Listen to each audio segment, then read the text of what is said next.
See if we can get the YouTube back up and running.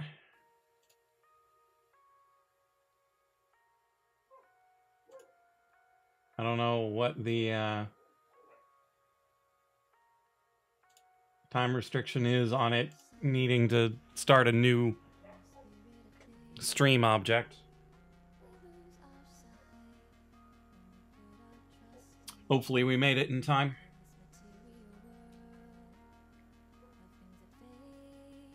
I'll give my bot a chance to catch up. We might need to restart the bot to get it to recognize the stream again.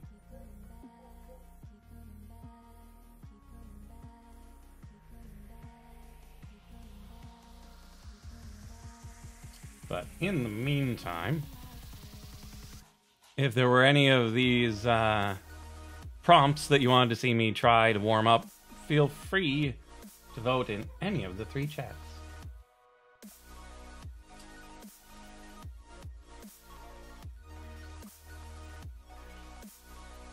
Hey, Mac. Jolt. Nah, Jolt's not until the 30th. I suppose I could do Jolt, but we're not there yet. But then again, by the time we do it again, by the time we draw again, we might be done with the month. So, yeah, we might do Jolt. And now my YouTube is buffering.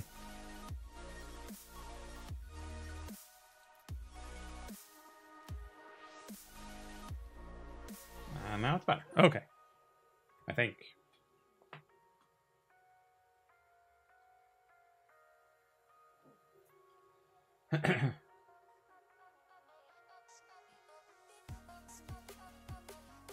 Okay, I think I've given it enough time, so I'm gonna restart my bot.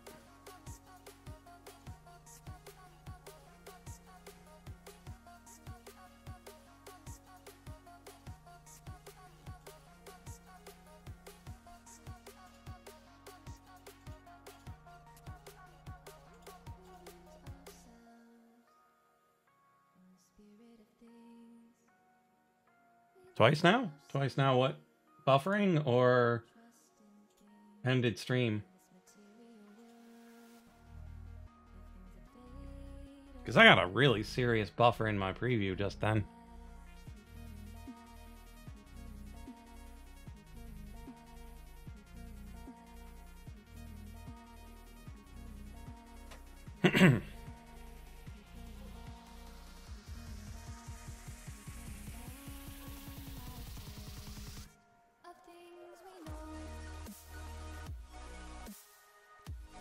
And so, there's lag on the message, cut off now.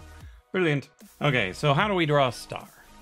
And what should we have the star be doing? Is it a personified star or a regular star?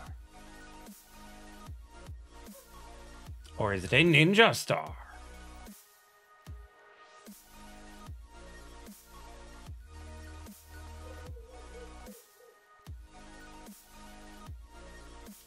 So let's grab ourselves a decent sized brush with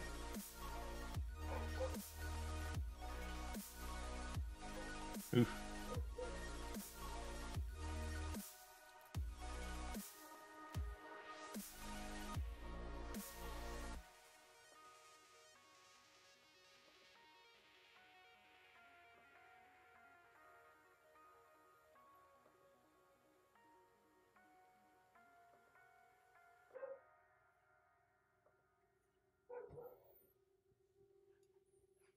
A star, but with a gun, shooting a star. That could be interesting.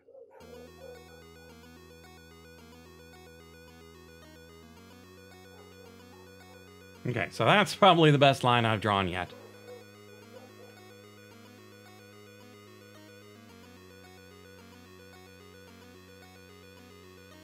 So if we're gonna have a star holding a gun shooting a star,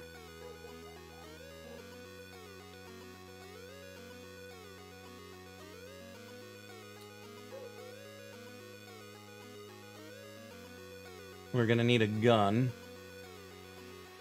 I think the gun might be our first step.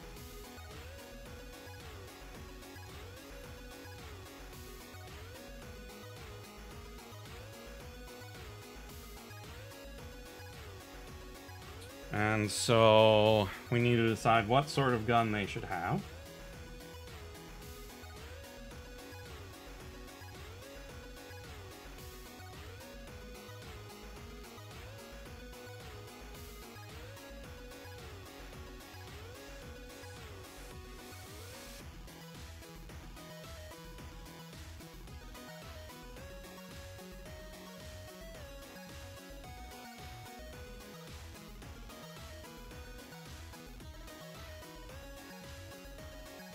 Man, revolvers are complicated.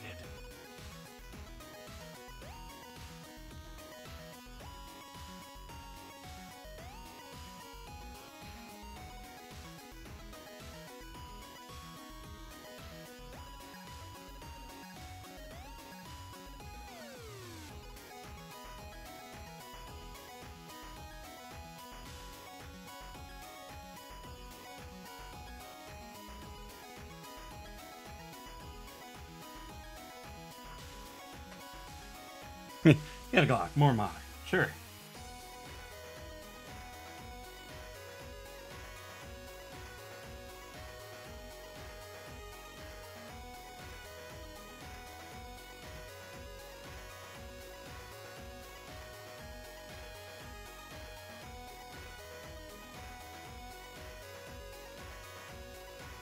I'm on the wrong layer.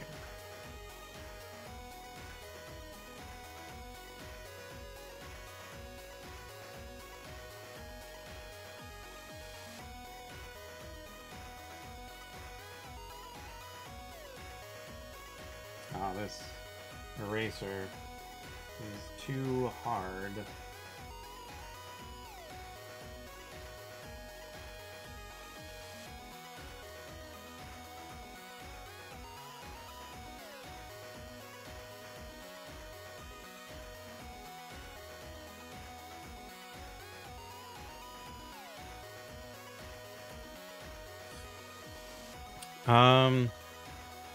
What does the handle of a Glock look like?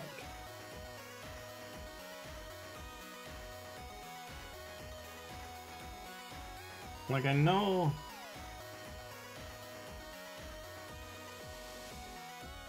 Top looks something like that.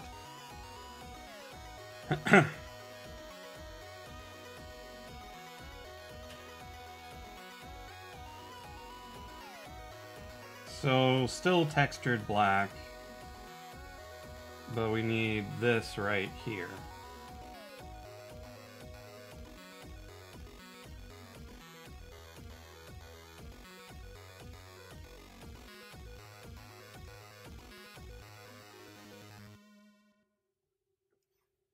For verisimilitude.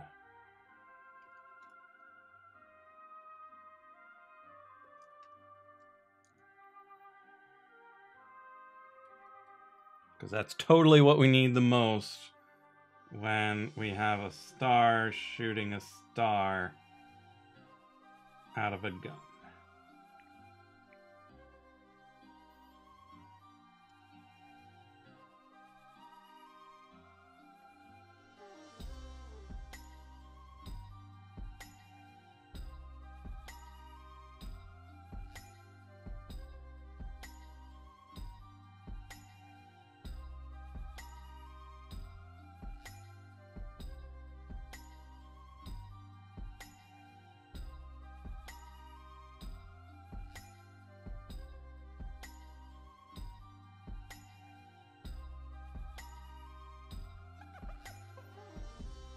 Okay. Now, a lot of this is going to be covered up.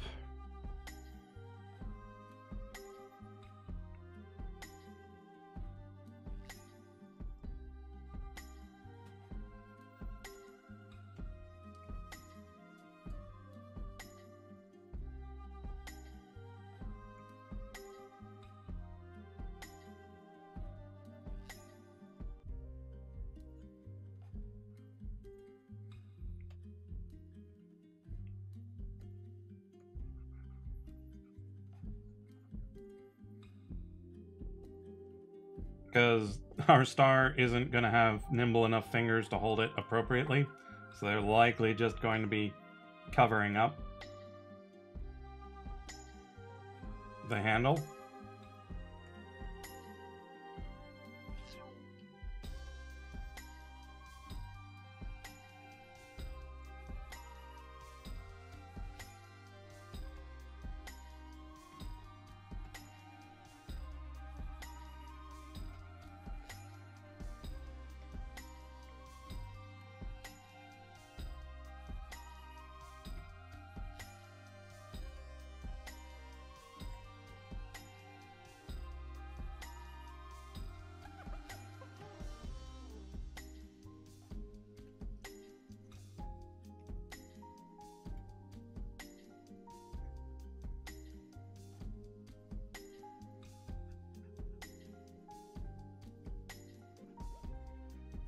I'm not super familiar with guns either, so...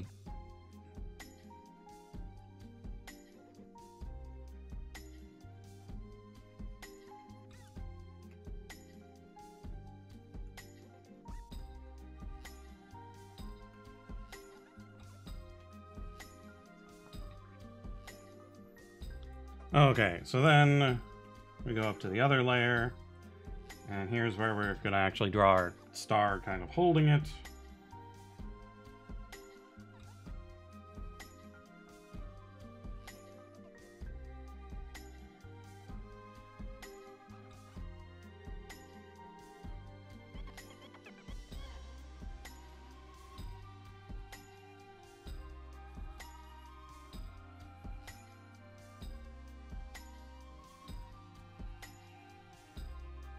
We'll likely add color to the star later. Yeah, we don't need to worry about the trigger. You're not going to see it anyway. Star's going to hold it kind of like this.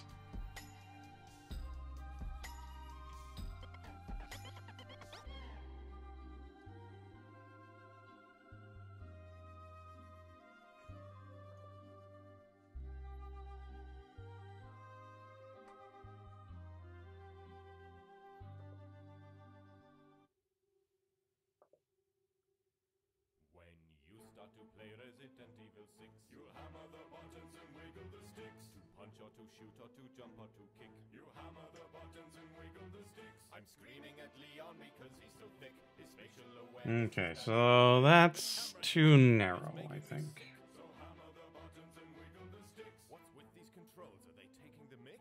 No, hammer the buttons and wiggle the sticks. Just give me some options, a tactic to pick. No, hammer the buttons and wiggle the sticks. These damn QTEs happen too bloody quick. I'm tired of shaking the analog stick. If the camera keeps jerking, I'm gonna be sick. So hammer the buttons and wiggle the sticks. Hammer the buttons and wiggle the sticks.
New layer to know where the ground is.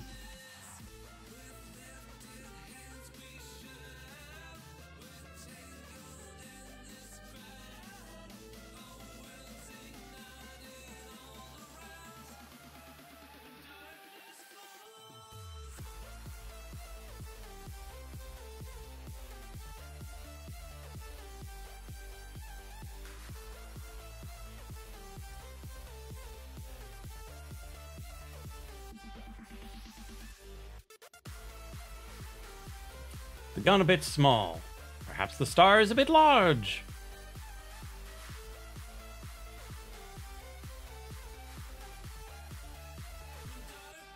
I also don't like the design the star is getting.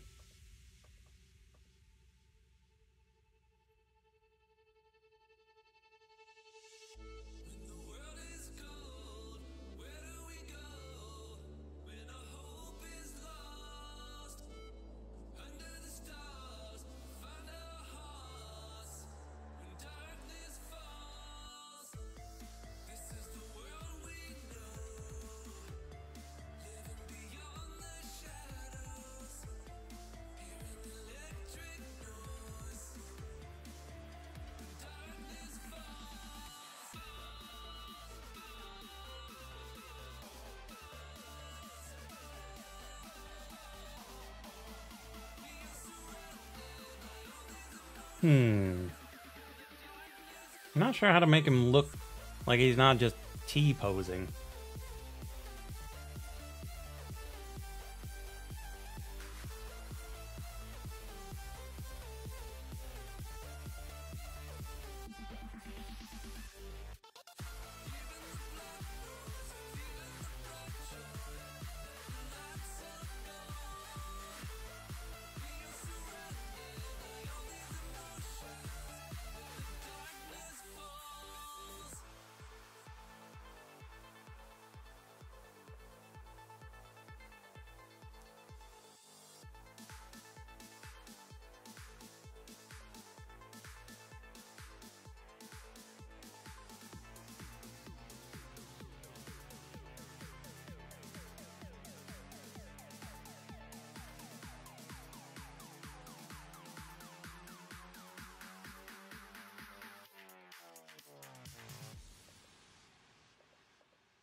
Yeah, I can't quite get him to feel right.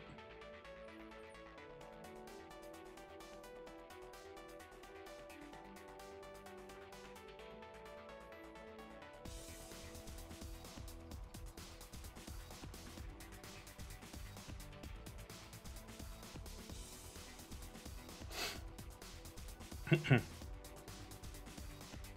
we're gonna do something slightly different. So give him...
Big old star pauldrons.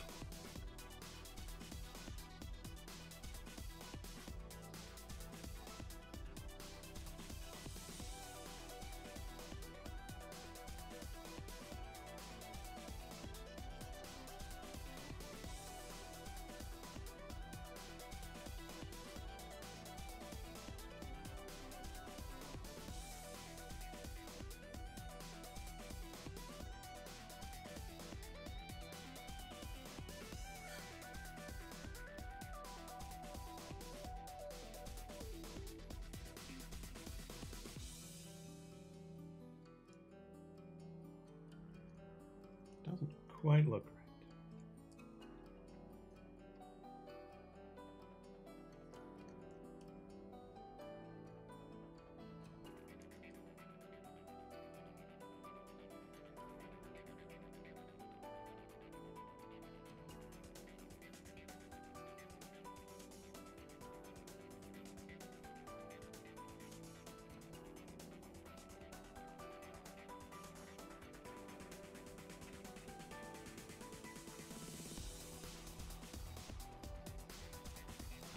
Give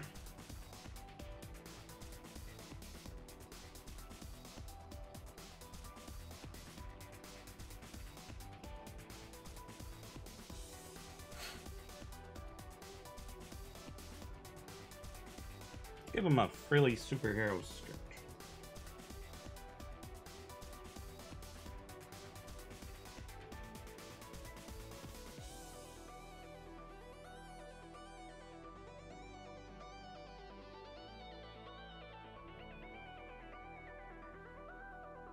I'm not sure how pleats work.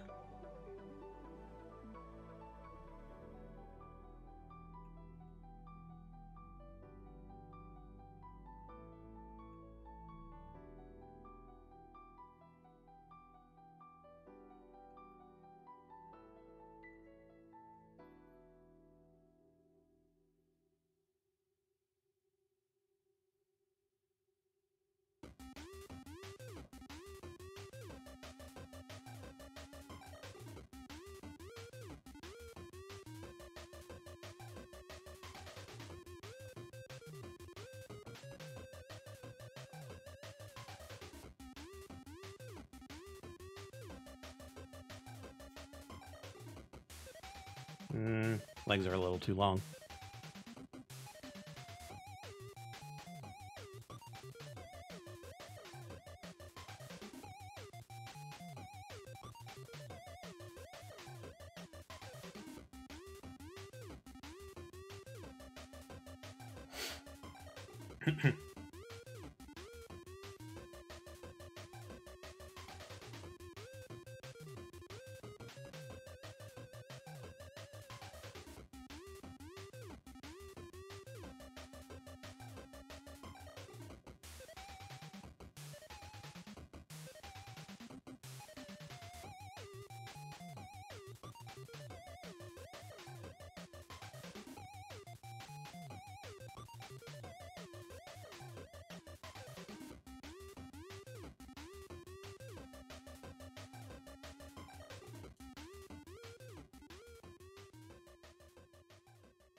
It looks too much like Patrick. What can we do about it?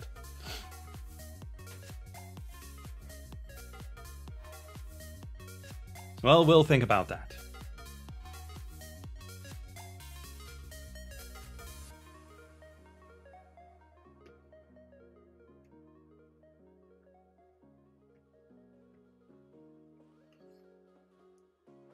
I need to look at this, the preview, because the green balance is off on my tablet.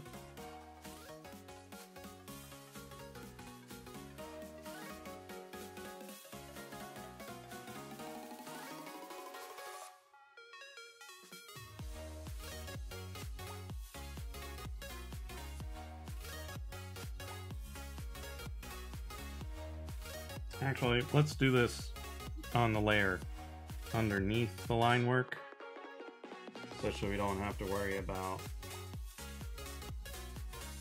running into the line work.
Actually, we need to transfer that color up to that gun hand.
Man, it's really intense on not my tablet.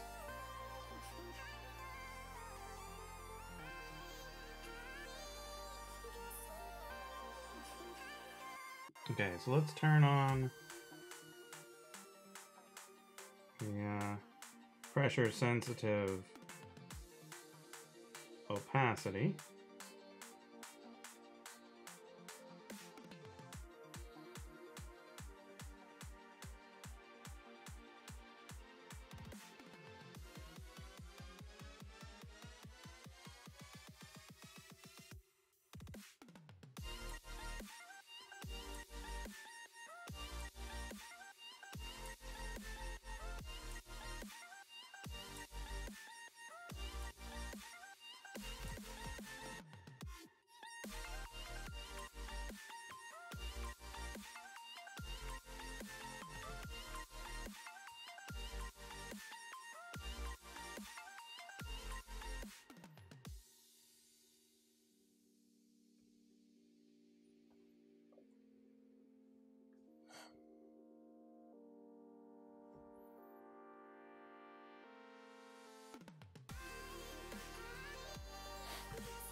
Okay, so the color, I don't really like the color. So what we're gonna do is we're gonna select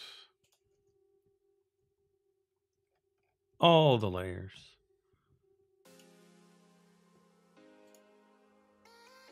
I can't adjust them because they're all different layers. Curses.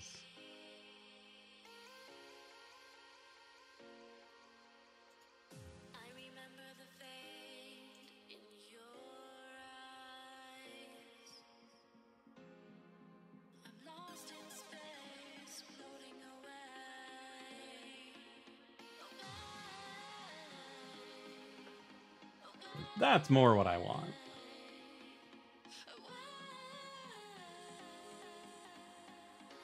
Okay, so while I draw this strange superhero's hair, think about what color you want her strange outfit to be.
Look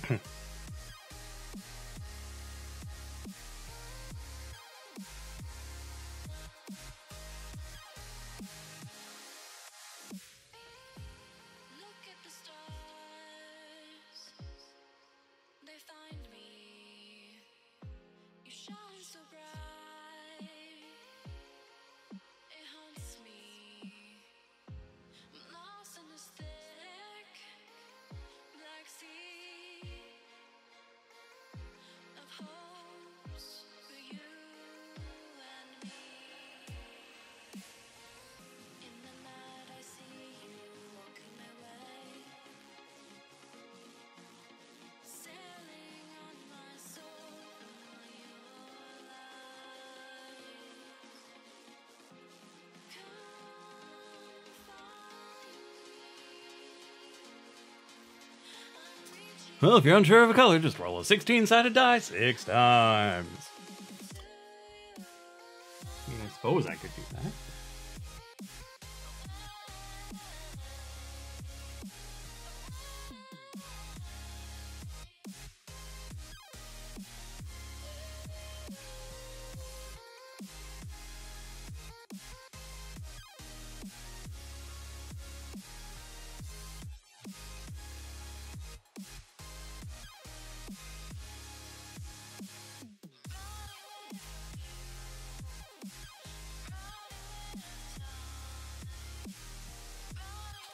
Also, keep in mind that I want it to be contrasting from her yellowness, so probably try somewhere over in this general area. We might not need to go all the way around the wheel,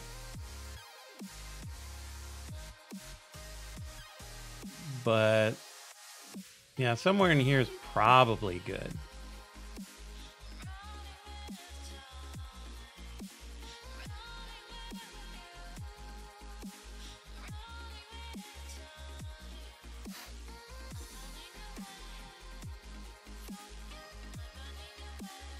I can give green a try.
I very much don't know how folds work.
So yeah, seem to be doing vaguely okay.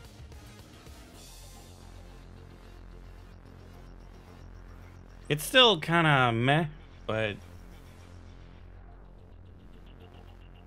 I'm okay with that.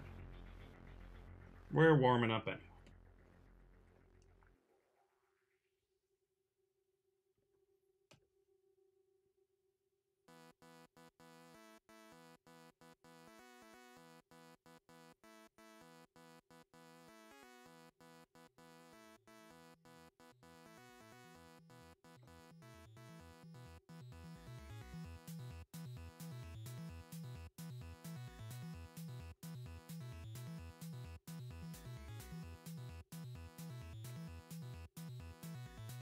So how are y'all doing out there?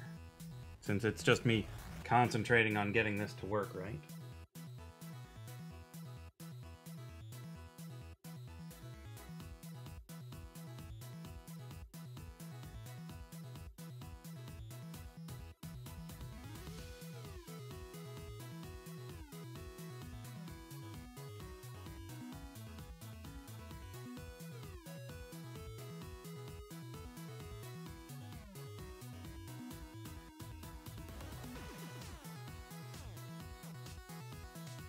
Hey there, Manuel Roman. How's it going? Good to take it easy now and then.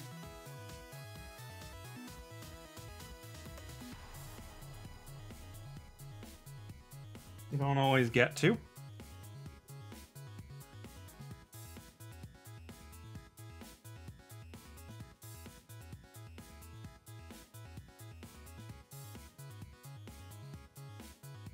And so if you just got here, I'm just warming up. I'm not particularly invested in this piece of artwork.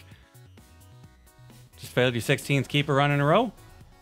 Yeah, that sounds ordinary. Just keep going.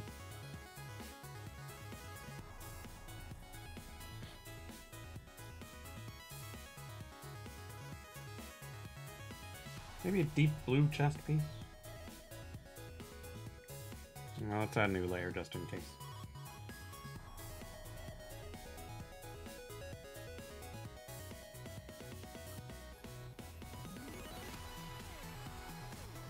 Alright. We actually need it to be a nice deep blue first.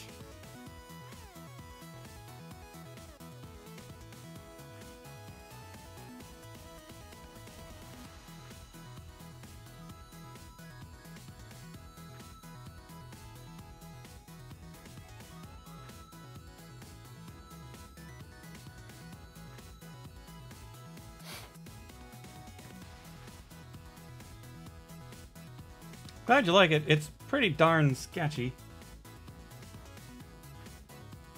But it is what it is.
said your name, Manuel Roman. Right when you got here and said hello.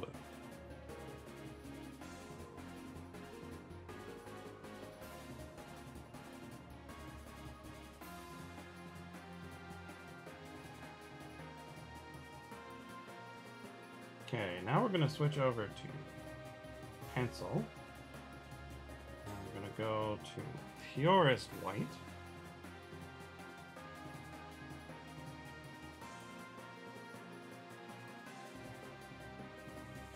Perhaps we need it a little, just a touch white.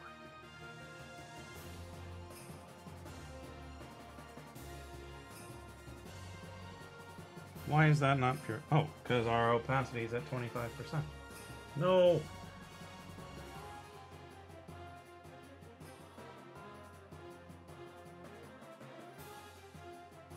Okay, maybe not pencil.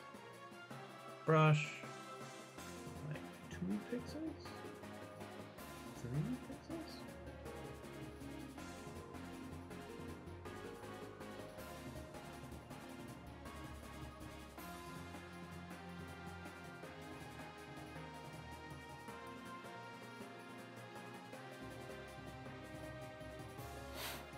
Now, how did that turn out so well?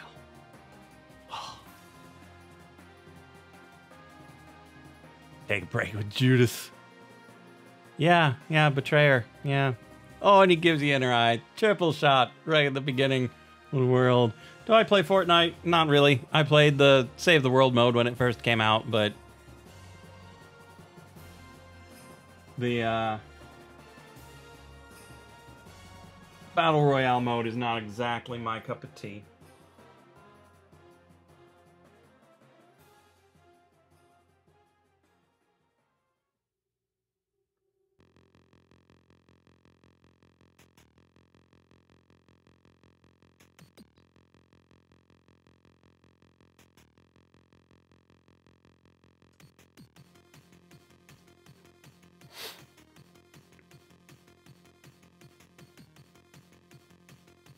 Nah, because I'm never going to play.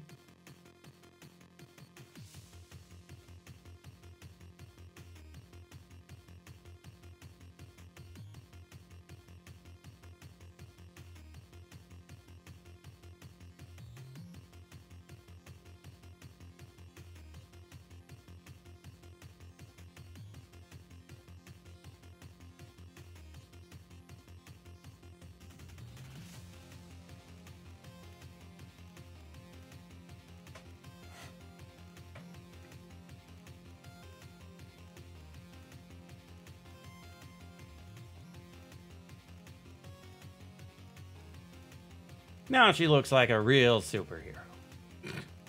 I guess. I don't know.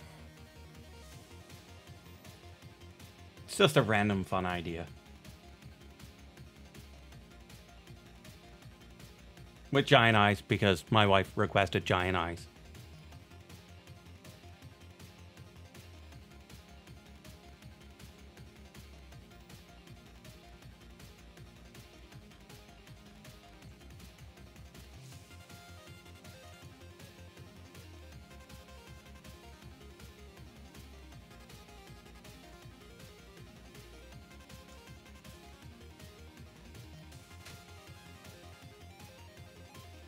It's your birthday tomorrow. Well, happy birthday. I'll have a penguin wish you a happy birthday, too.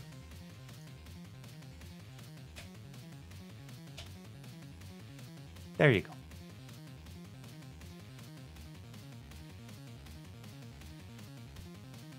And don't say which birthday. It's against the terms of service. But you can tell us whether or not you want to do another warm-up sketch or if we should try to make an emote. Everyone else can too if they want. Just we're done with Captain Fusion.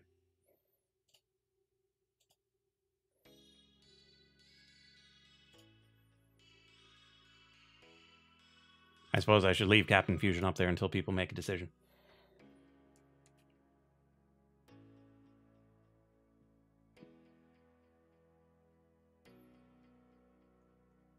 Pretzel is suggesting we move on, given the sun goes down.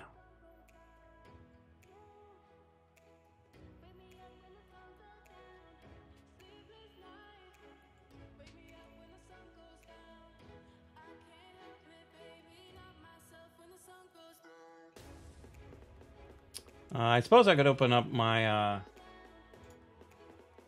other emotes in case anyone wasn't here when I made.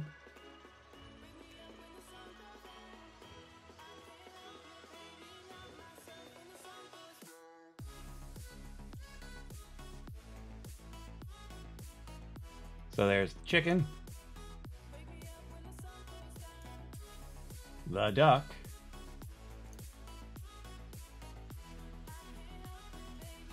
the snack,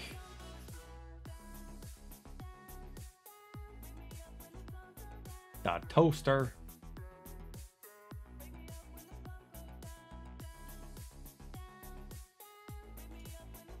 and the door blindness. Is that everything? I think that's everything.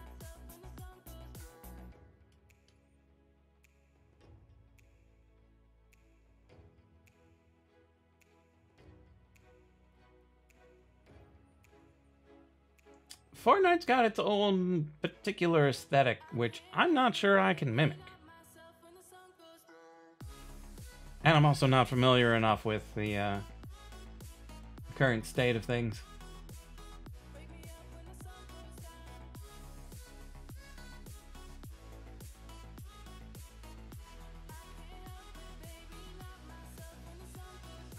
And skins are really tough. Like, getting them to work out right, drawing a 3D, like a texture for a 3D model in 2D is not easy. Like, I tried it way back in the day with Quake, and it was vaguely okay, but it's tough.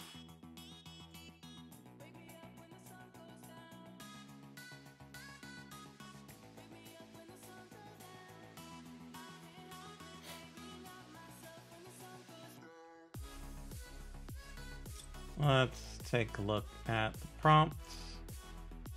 See if there's anything else in here that seems particularly fascinating. I mean, muddy could be fun.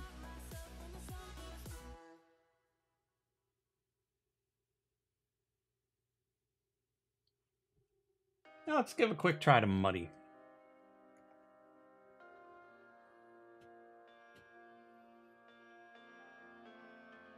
So what we're gonna do with muddy, we need a nice brown color that isn't particularly green.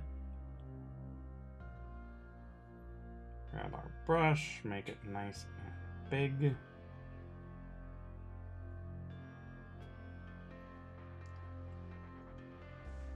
Gonna get full size. And what we're gonna want, okay, we do not want partial opacity for this. We want it to be full through and through.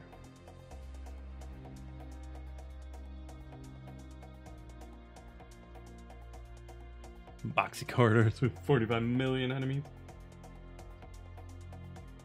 We do want pressure sensitive width though.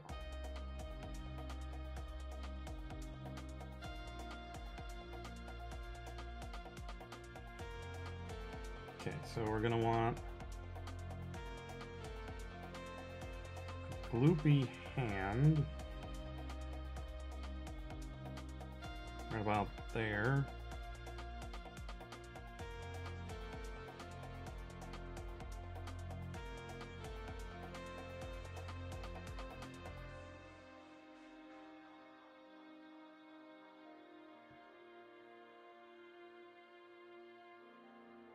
Similarly gloopy hand over here.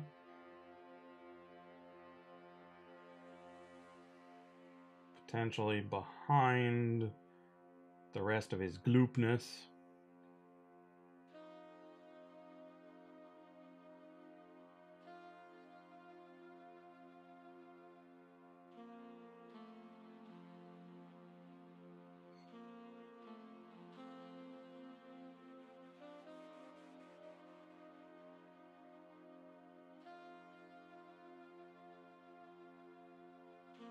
Like so.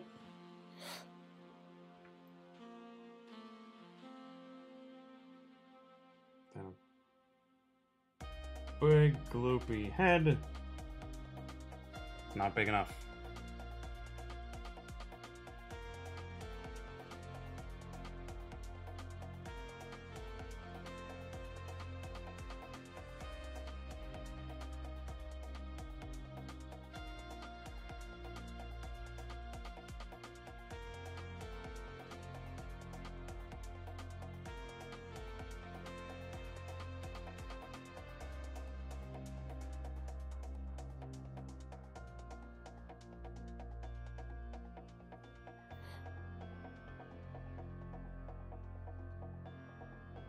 I don't think I've got any V-Bucks.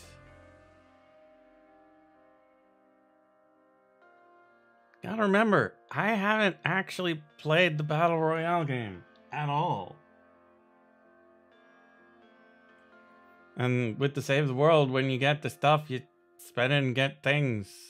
Like, it wasn't a currency that anyone ever thought there would be any real scarcity for.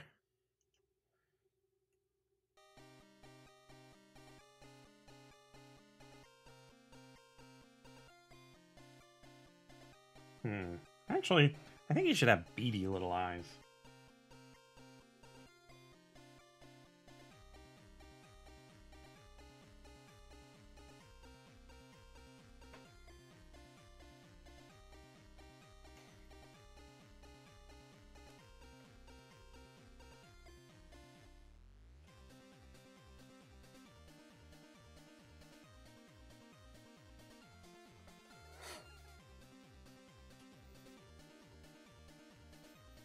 Hey there, Shiregravy92.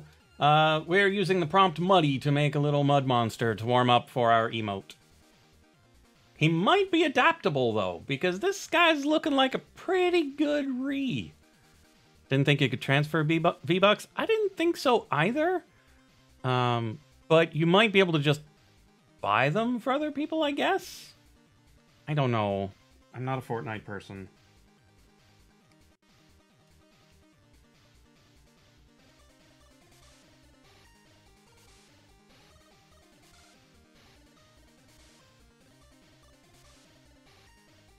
Shout out your sister, Esmeralda. I'm going to shout out every Esmeralda out there watching. Every last one of them. Because you know what? Your name is awesome.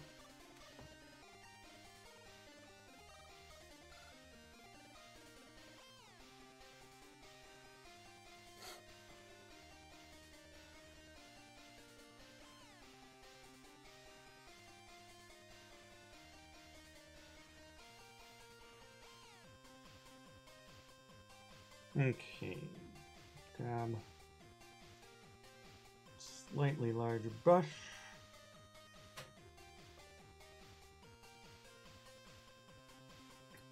Slightly orange or brown.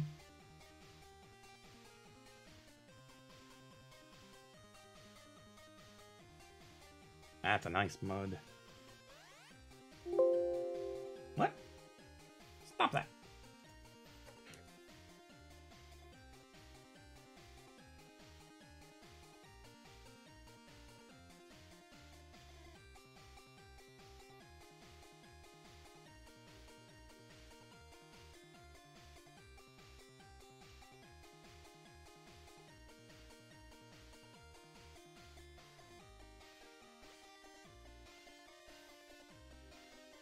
And I think we're going to make his arms a slightly different color than his butt.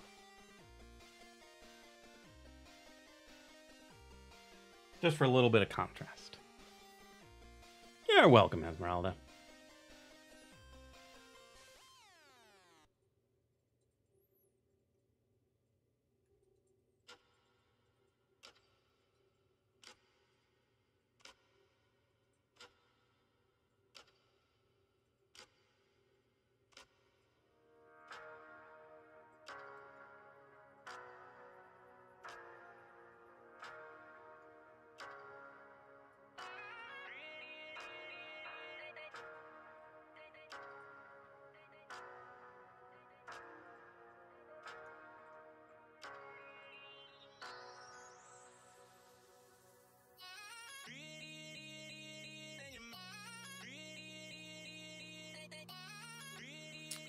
Doop-a-doop.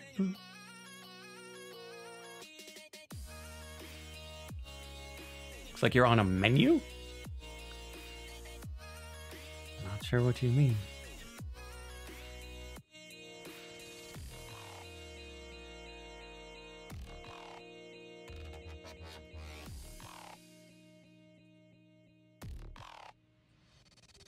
Let's go.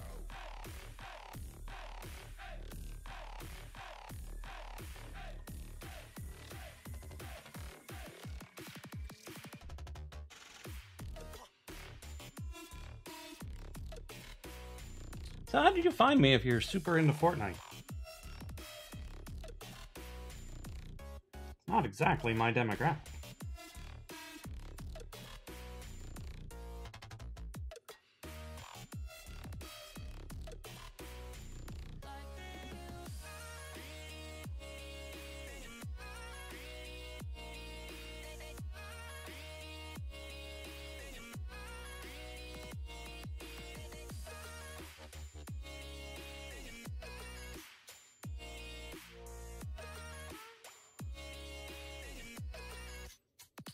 Oh, because you have a pick of gravy.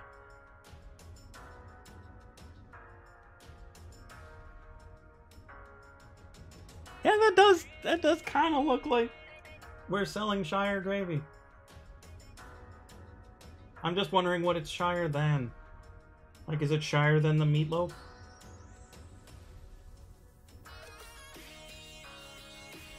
I mean, I can see why. Meatloaf is awesome.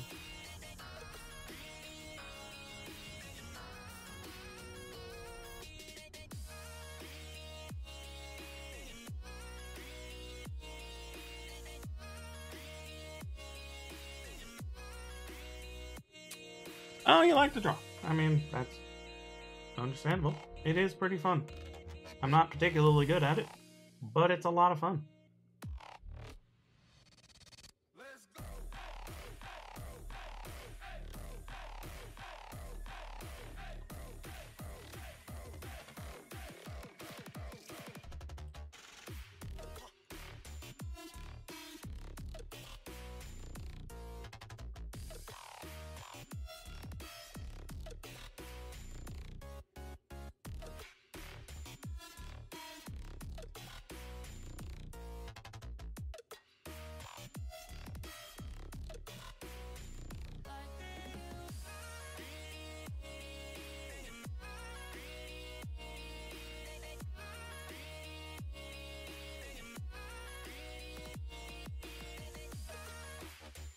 Oh, and you want ideas. Well, I mean, it is October, so you've got Inktober, which has tons of prompts. And if you want something super specific, you've got Drawloween that has way more specific prompts. So, for example, today, Bigfoot lost in Manhattan. Or Chop.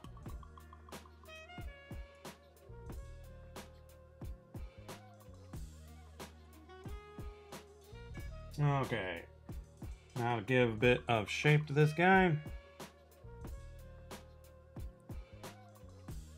Still want to keep him a pretty muddy color, though.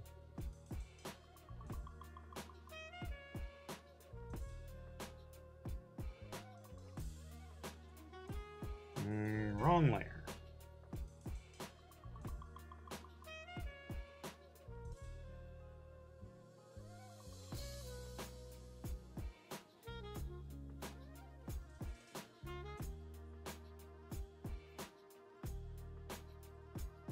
It doesn't look very good.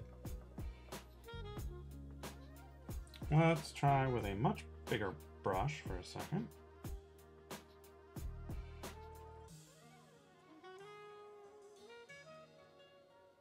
That's not particularly good either.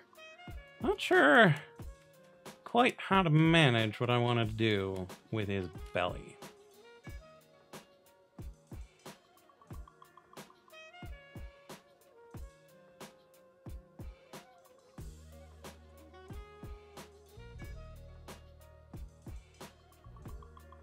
Because it'll get overlapping strokes if I do it like that.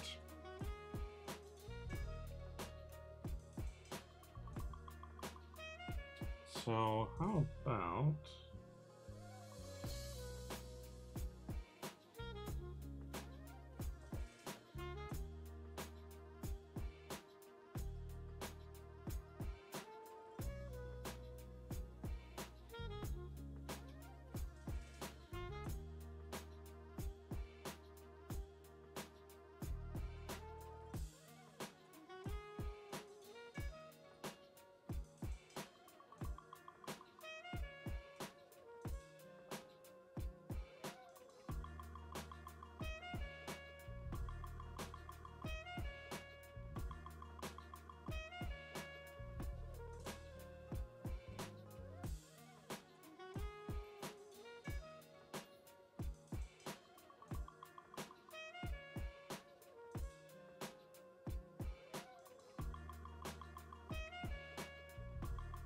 And then we do a little something like that, and then take the opacity of that layer down.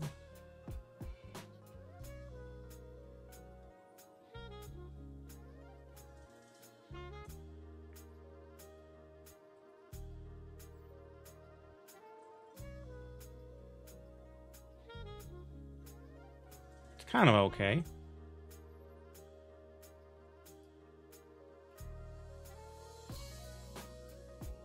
Maybe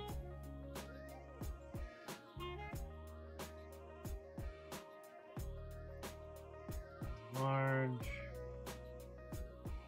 soft,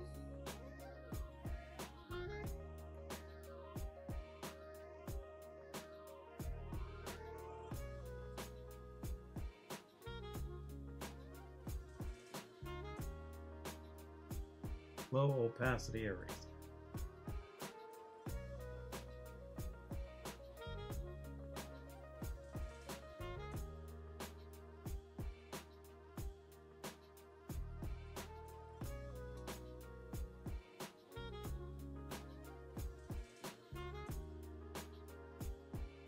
Vaguely okay.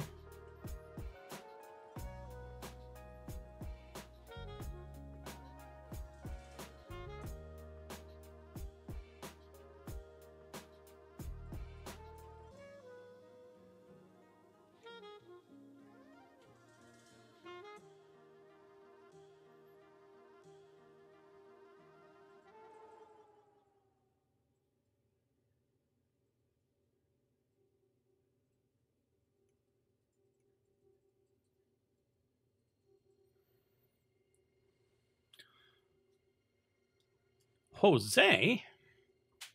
Got quite the family there. Is it a family gathering where you're all watching together?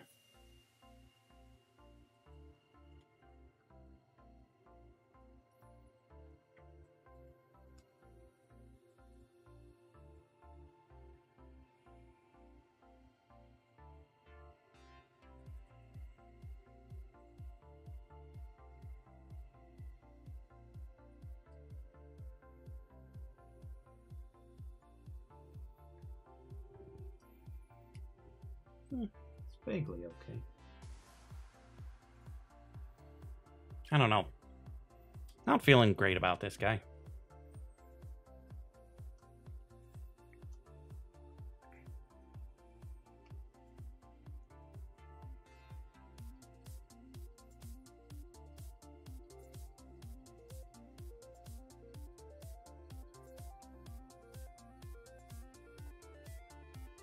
Wrong way. Let's just make it.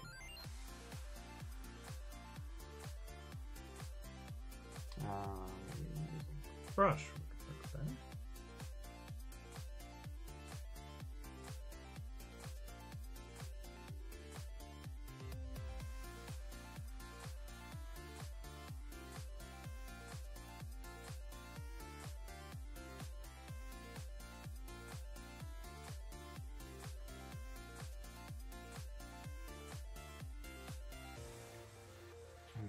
Lighten it up a bit.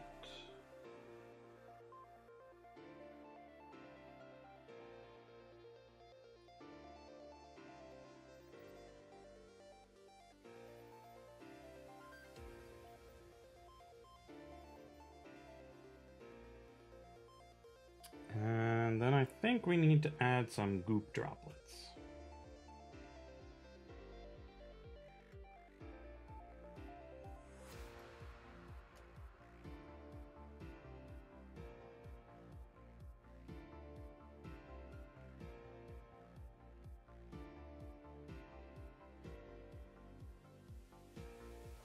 Kind of like that.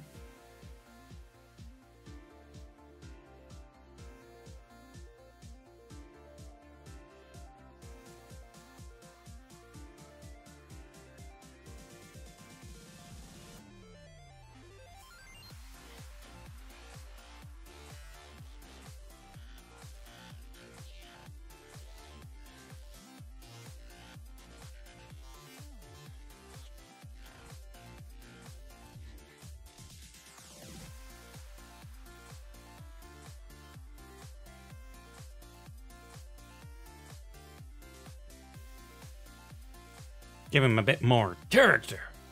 Have a good one, Manuel. Thanks for stopping by. Always appreciated.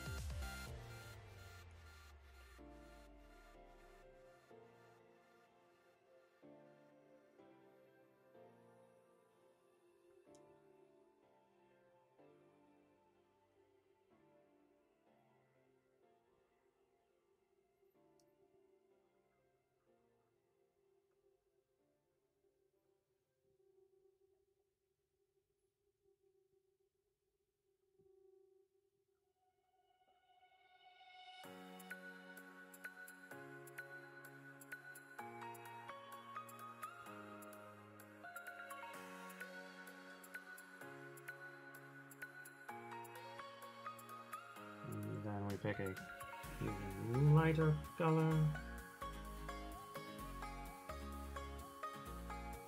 And then we kick the opacity down a bit.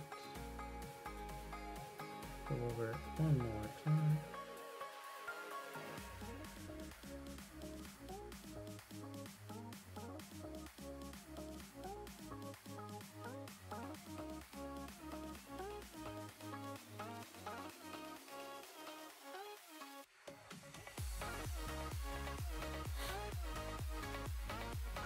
And we've got a rather goopy looking gentleman.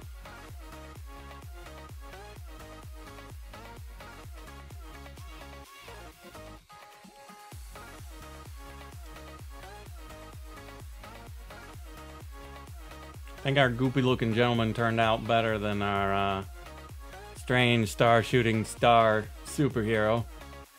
What do y'all think?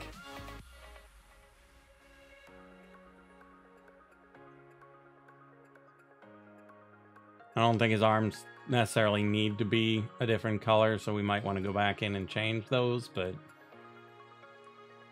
I think it's okay. Because it kind of looks like a dude in a suit that got covered in mud.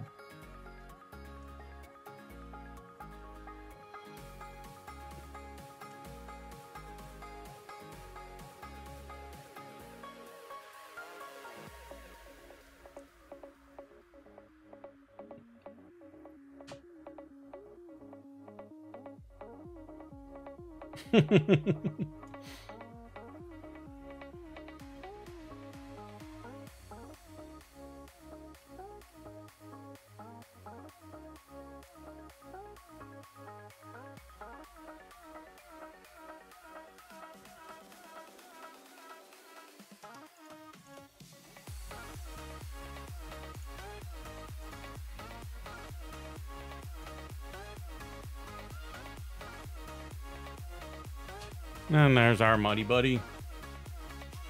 And Captain Fuchsia. Yeah, Muddy Buddy definitely turned out better.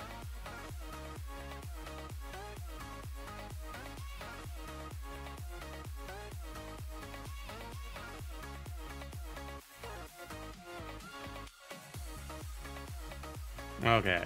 Always save your work, kids.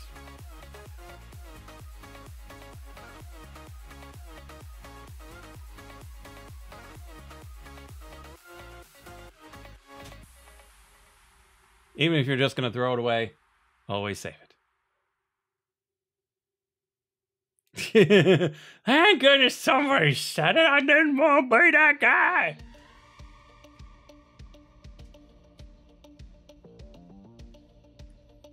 It's all right. It's all right. There's always that guy. Somebody's going to do it. It doesn't have to be you.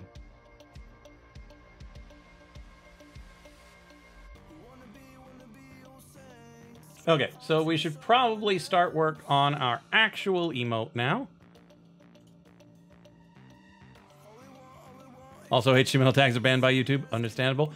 Yeah, because, I mean, that would be dangerous. You could do all sorts of scary things with that sort of power.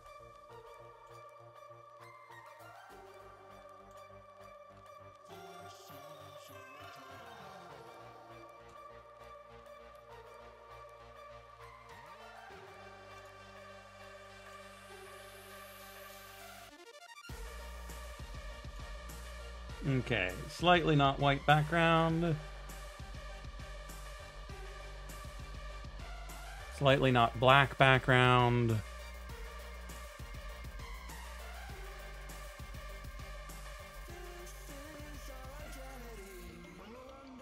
And a dark red background.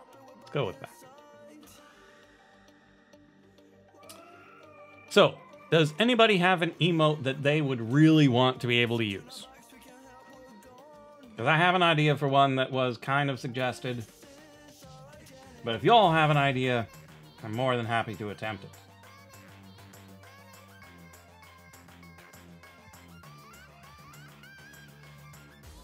it. Hello, YouTube. Today I'll be playing Doom in the YouTube live chat.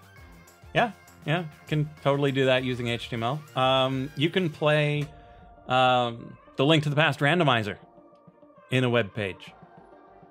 It's a brave new world.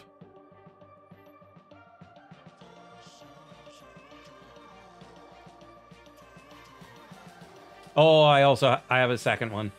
I have a second emote idea as well that I could try to make.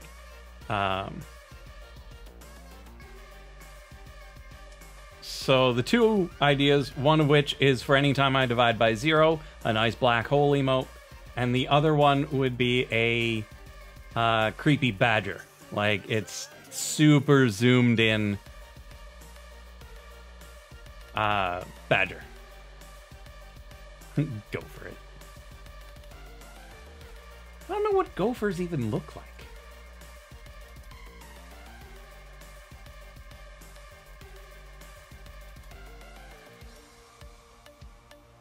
What do gophers look like? Oh, I'm curious.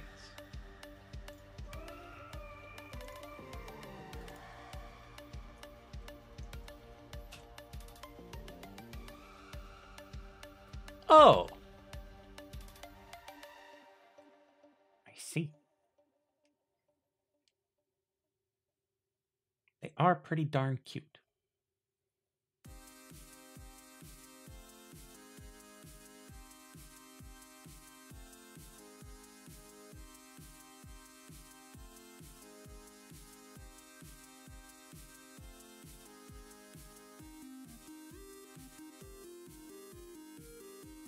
I know you didn't mean a gopher emote.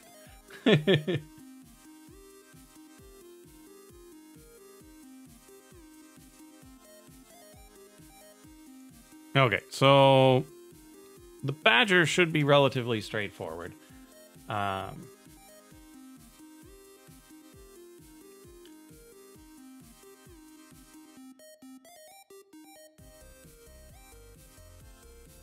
Relatively speaking.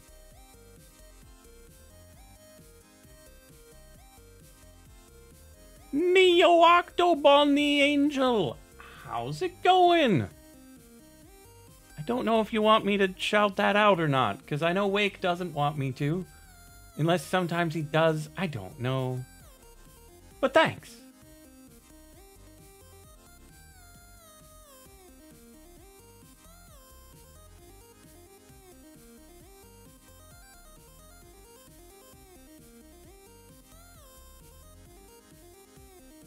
Okay, so basically the idea is to fill this entire space with gopher face. And so we want a dark gray for the majority of the gopher face.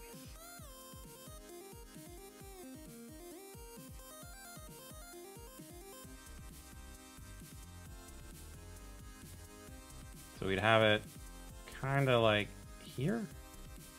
Oh, right. Opacity 100%. Hello?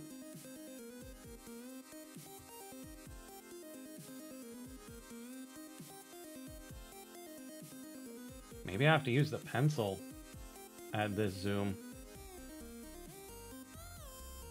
Yeah, definitely need the pencil at this zoom.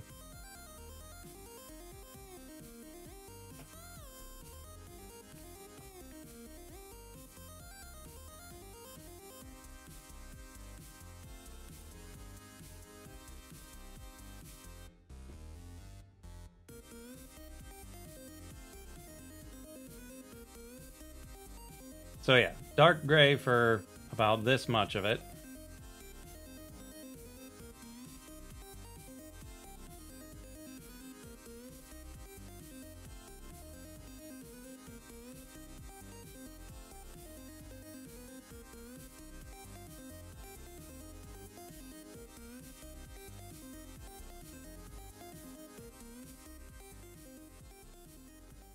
And a big old badger eye like right there. In true black. Actually, let's get a good circle.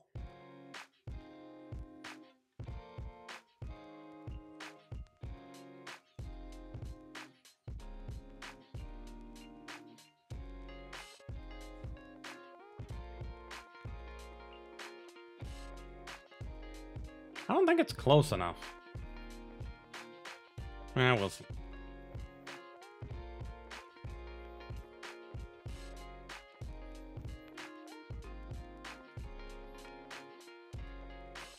Let's go with mostly white.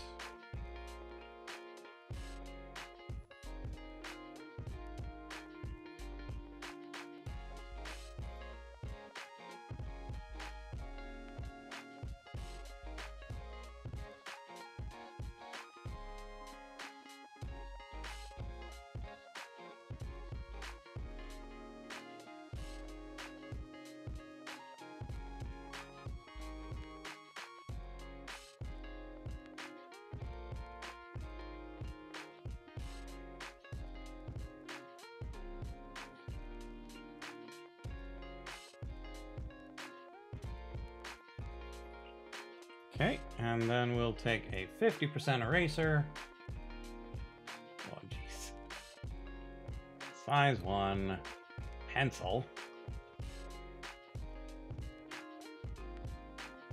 Along the edge.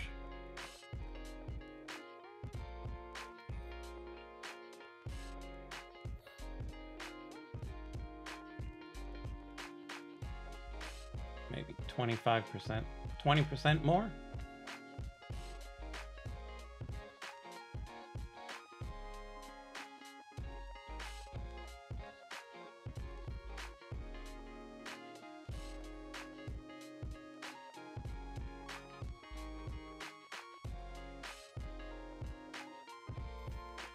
Such that no matter what background we have, it still works.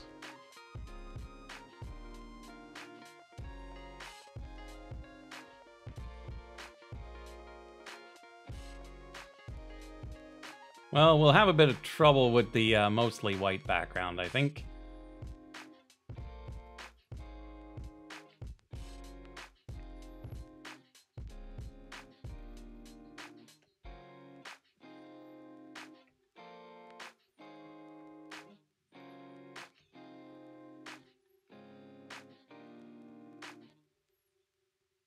Okay, do they have...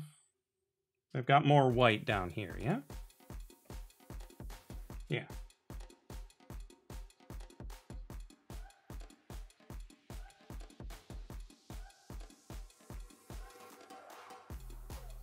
Down to about there, I'd say.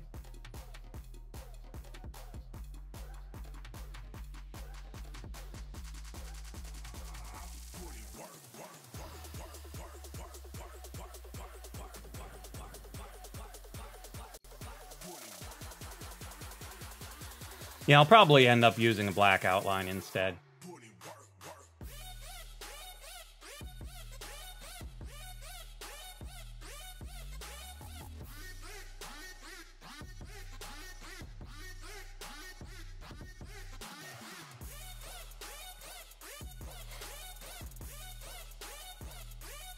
A nice true black outline.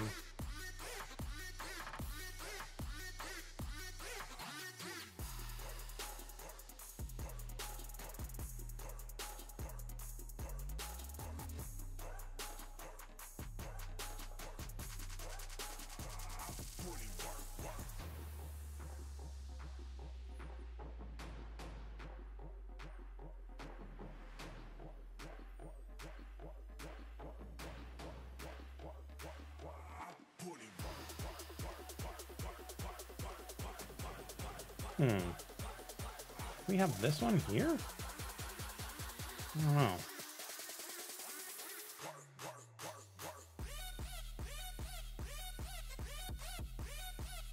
Because it kind of feels like part of this are only actually one thick.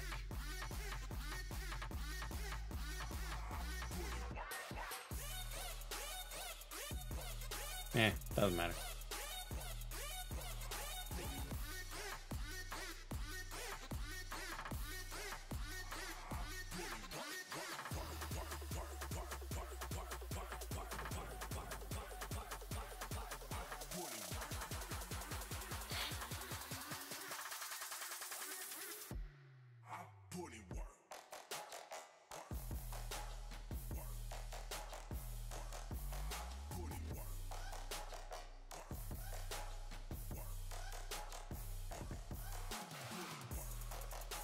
Ah, that's good.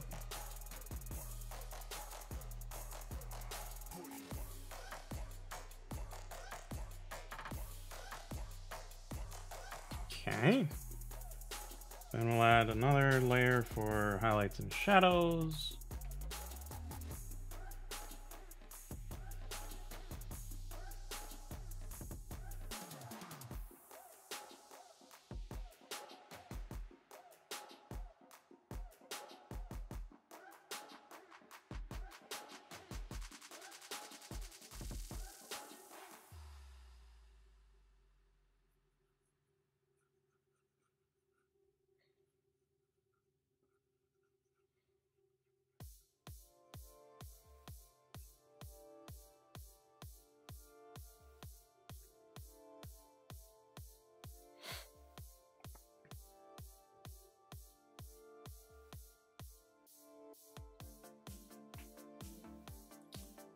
And then we get a lighter gray for up top here.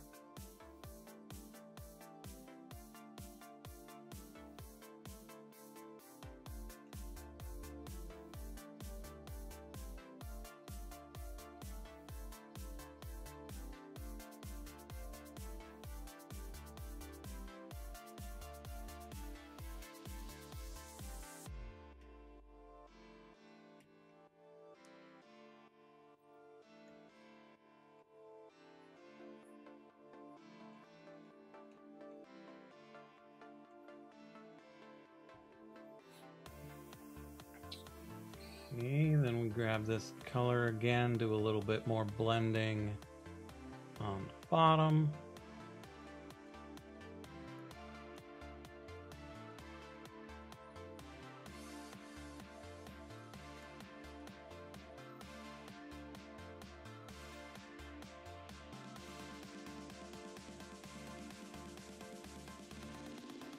And here, grab it lighter.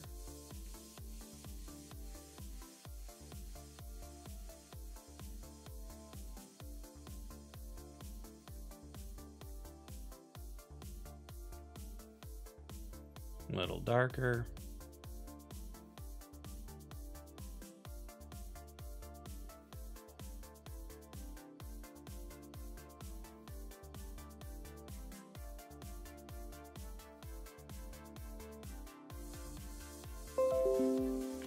Ooh-doo-doo-doo.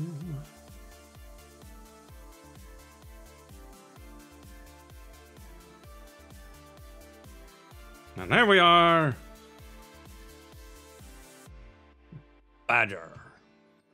Okay, his I is not pronounced enough.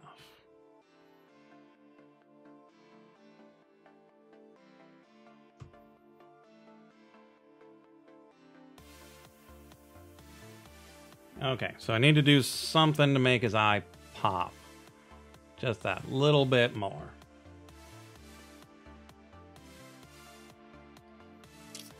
Flash game called Script Welder. I'm not familiar with it.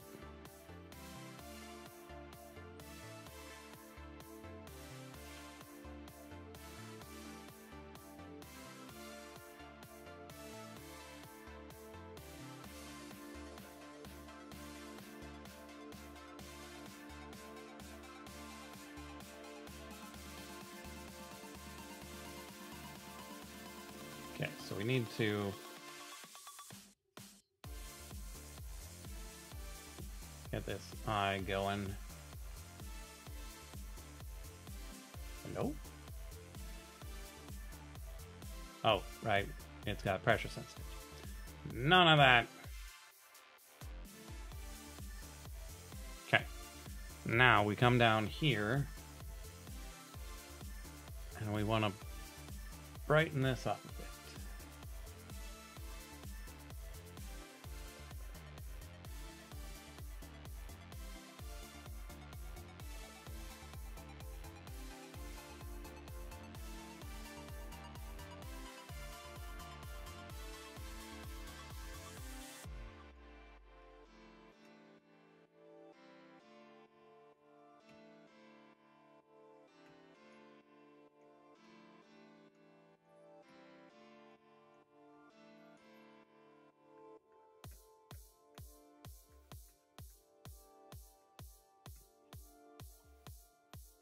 How's that look?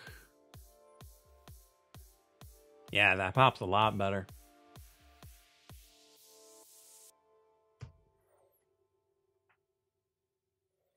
Not sure he's as creepy as I wanted him to be, but he is a badger up close to the camera.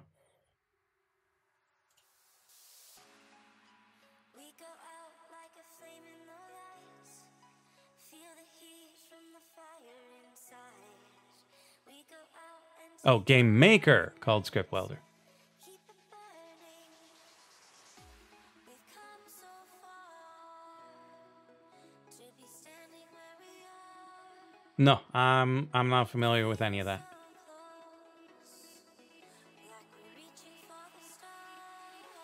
You take my breath away. But yeah, this badger is pretty much done. He's a badger. He's real close to the camera.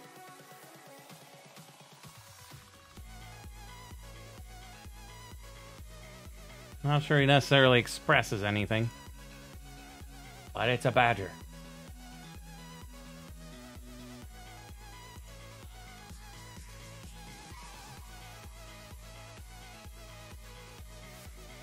Ah, horror pixel art games.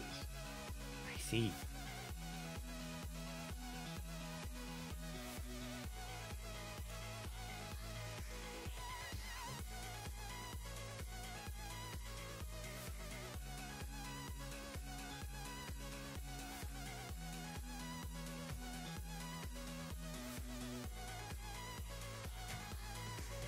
So what do you think? Does the badger get to be an emote?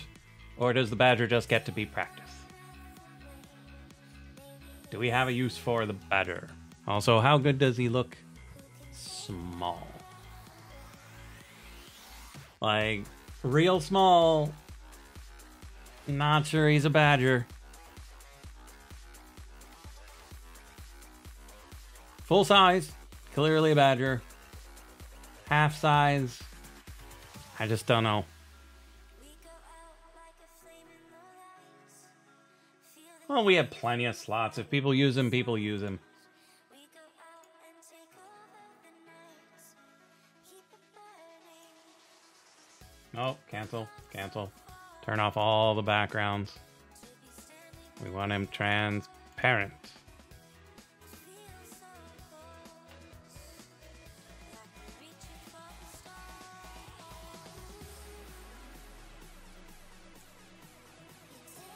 breath away. Baby, it's you. You can take my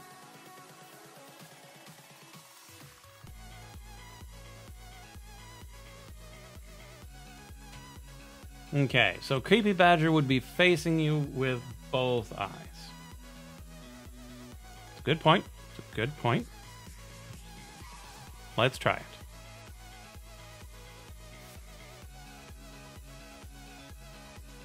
Really? Caps lock?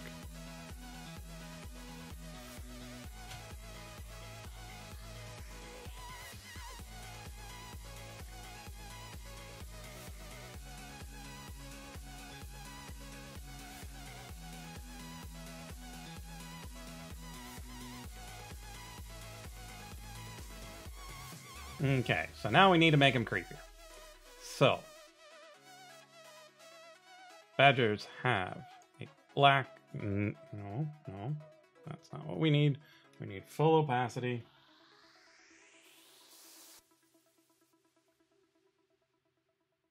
Black nose. Why is it still not full opacity? Because we have that turned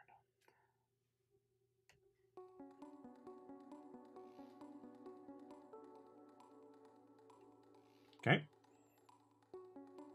Black nose. Then it has white off to the sides and up the middle. Black along here.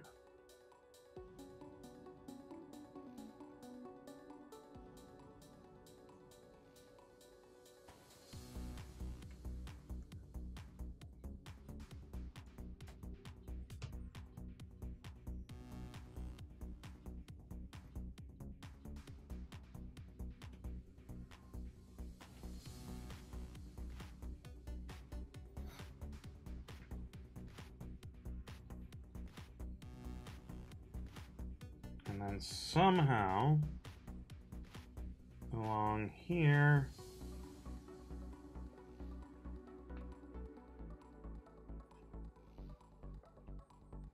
we need to have him showing teeth.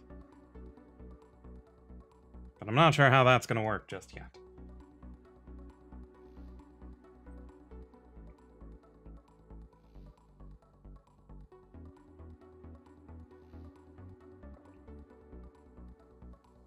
Yeah, we should use lighter gray ears, I think.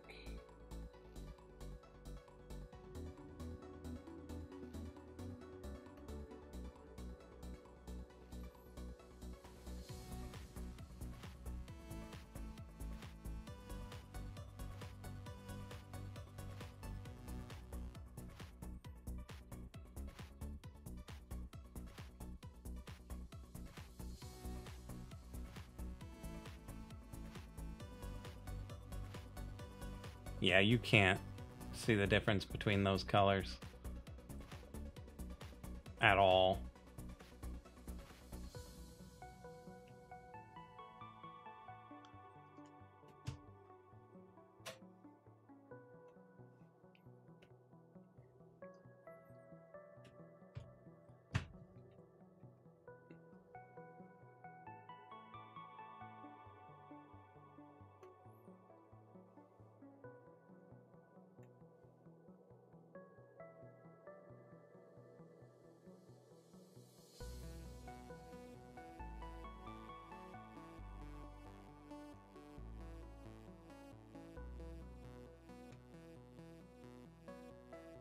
There we go. Then we come back to this layer.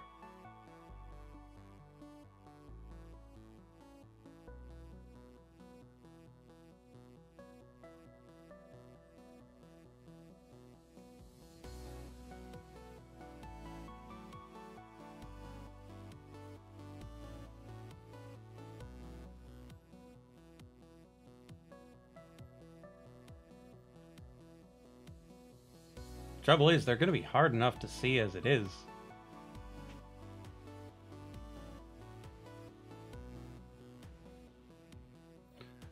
Have a good one, Mac. Thanks for being here.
Because, like, even if you could get teeth in here, I'm not sure how well you'd even be able to see it.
Getting it just a little bit of shape. Let's do the same with this.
Like, I can make a badger, but it's real hard to make it creepy.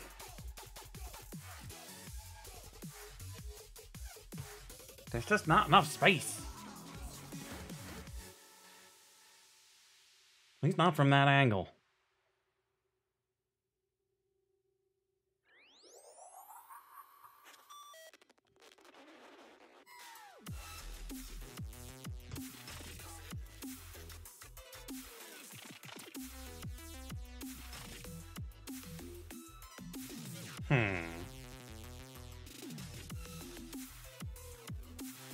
Yeah, I don't know. Like, this guy's just not going anywhere.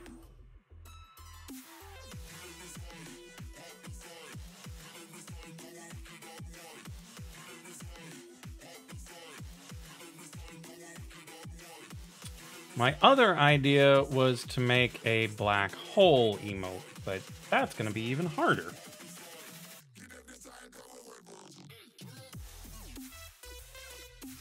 Because you basically start with black circle.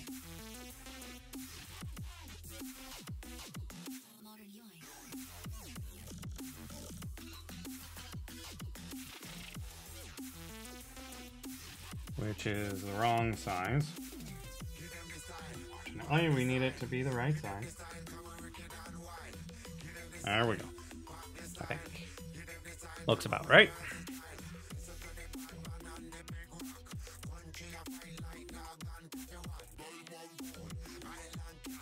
Now we're going to take the brush tool. Size like 6, I guess? 4? 4 is probably good.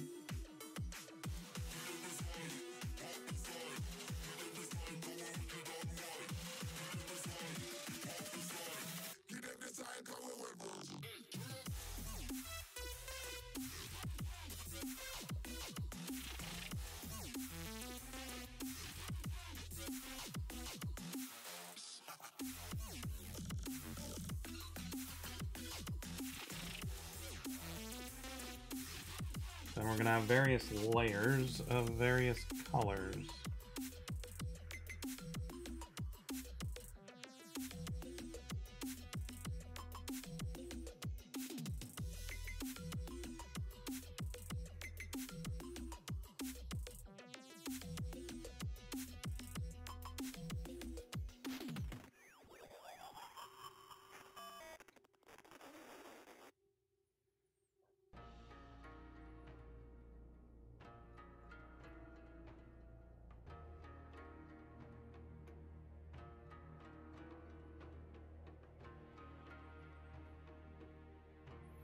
Who's going to make it now? We all need is a mushroom emote, and the non-net fad would be complete. Joke. Too unfunny. Oh no.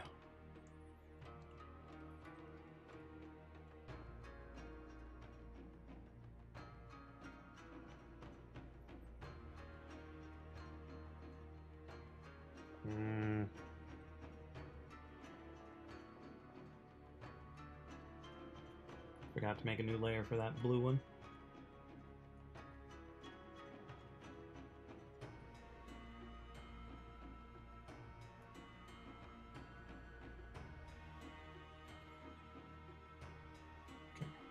New layer for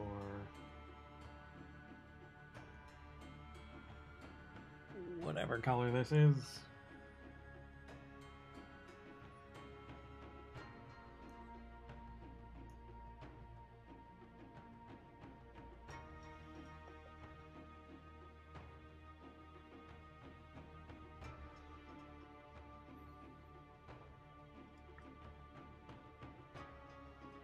Okay.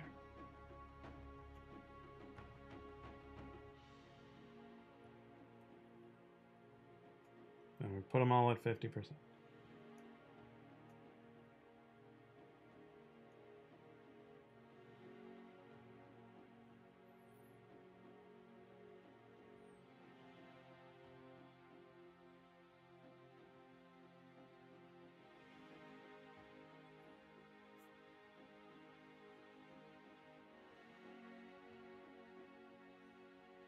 New layer on top.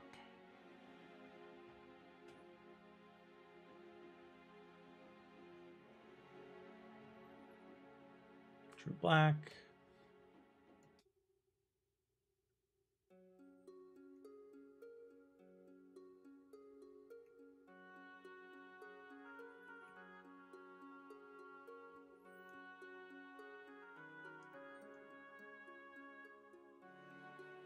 Not quite.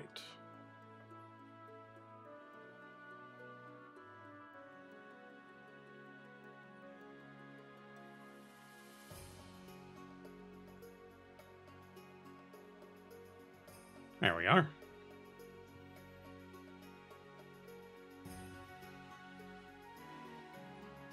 Okay, so what it's lacking is definition.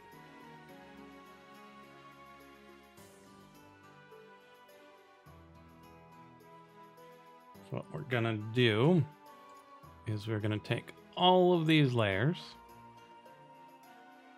group them, duplicate them,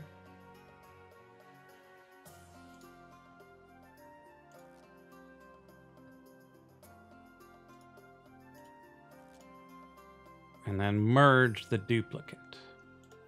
Such that we can still modify the original if we want, but we have it together in such a way that we can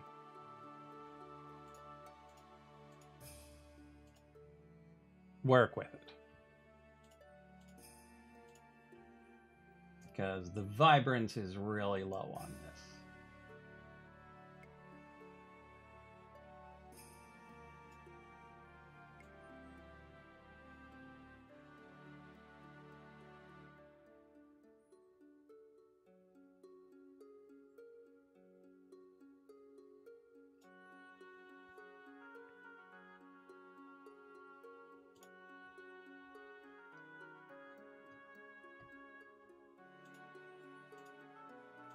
Okay, and now we need more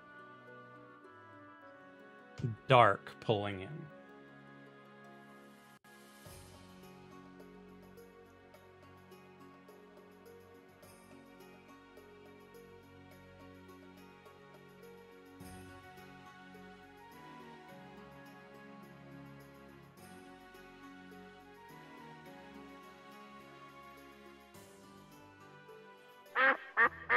Quack, quack, quack.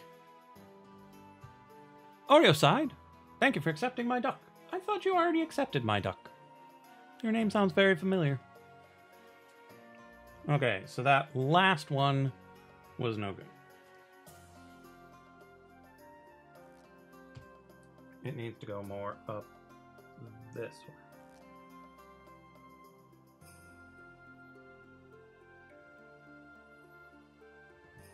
There we are. So how's it look on dark? Still pretty decent. And on red? Still pretty decent.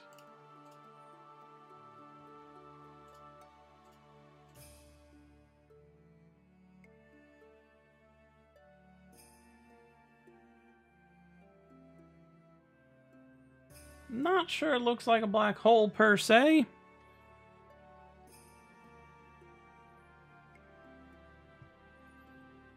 But I think it looks cool.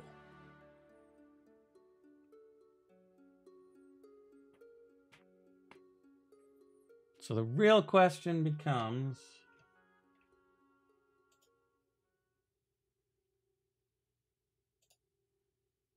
do we add a background to it or let it be what it is?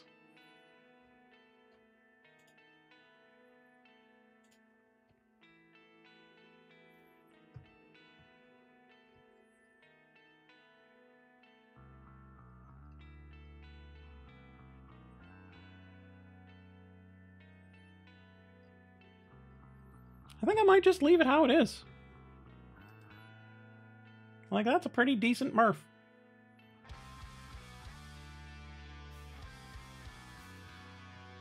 So let's just check some references, see if there are any other things that make black holes stand out as black holes.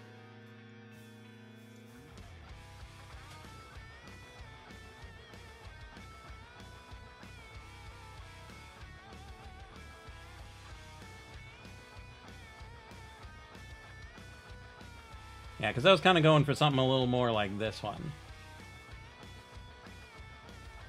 I didn't necessarily want the space warping because that would require too much cleanliness of what's going on around it. And we don't have a lot of pixels to work with, so we can't necessarily get a Starry Sky style black hole like this. So I was going more for the plug hole style. And I don't think having the gamma burst coming out of it would really help us emote-wise.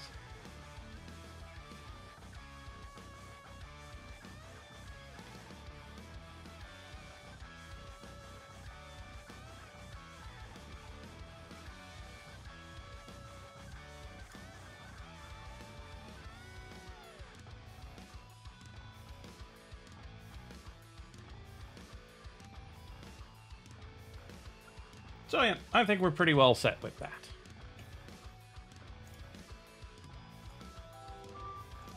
particularly since that's my alarm saying, hey, maybe you shouldn't be doing this anymore.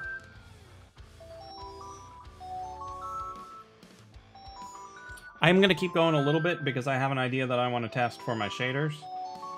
Come on, phone, stop being a jerk. Okay. I have an idea I want to test for my shaders, so I'll switch over to programming after I save this emote and upload it.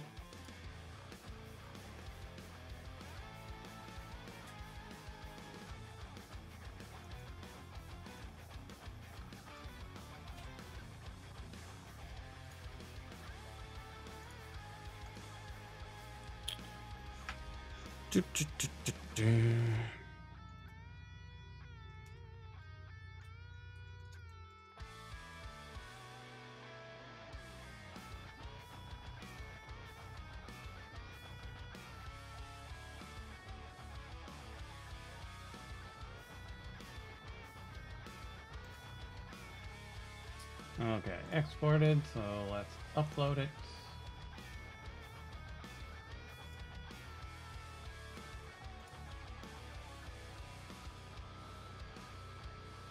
I forgot the background was still on it.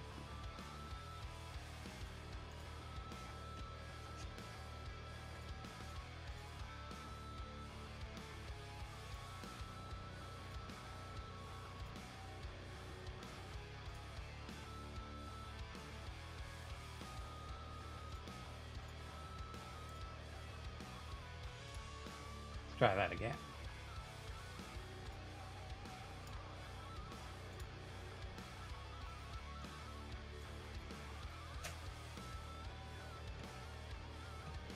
Okay, once again, if you're not on my Discord, there are links down in the descriptions.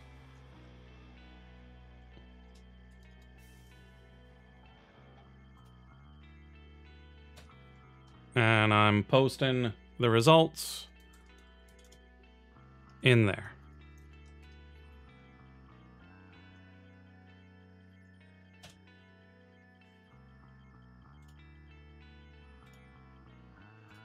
It actually looks kind of good as a reaction. Like, this is the first one that still looks like itself in a reaction.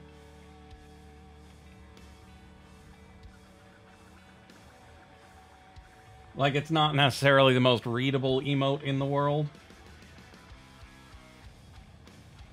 But that's okay. They don't all have to be, I guess. And we're learning here.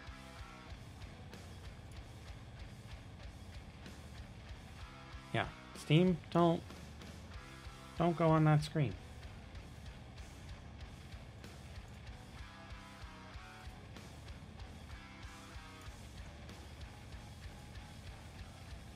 So now we're going to switch over to programming for just a little bit before calling it a night. I discovered that the color noise algorithm that I was working with has some serious problems when you switch to the scene that it's in. The initialization of the shader causes serious problems with that noise function. It's just no good. Have a good one, Captain Wingding. Thanks for being here. I'm not going to be going for too terribly much longer either.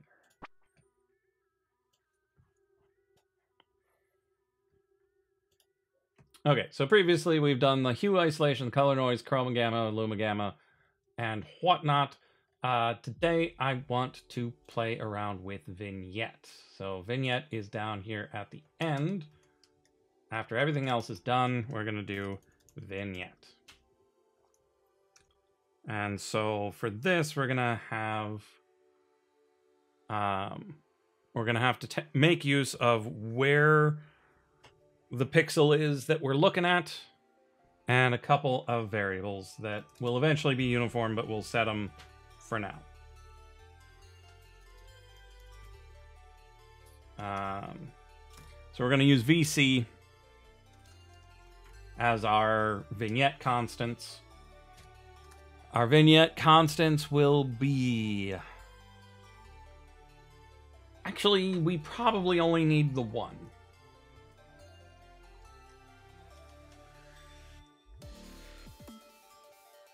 So we're just going to have the vignette depth, which will be an exponent, and we'll start with 2 because it's nice and friendly. So what we're going to do is we're going to take our luma and multiply it by 1 minus the distance. We need our location. This.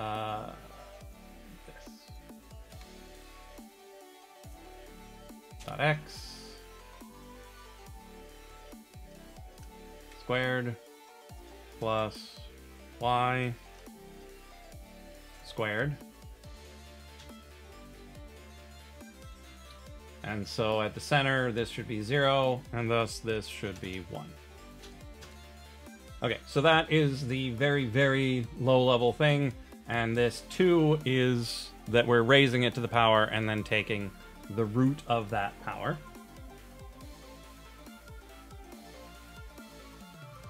But this is all just a function, and so we're going to define that function up here. Float norm 2 of vector float 2 comma float 2 v comma float p.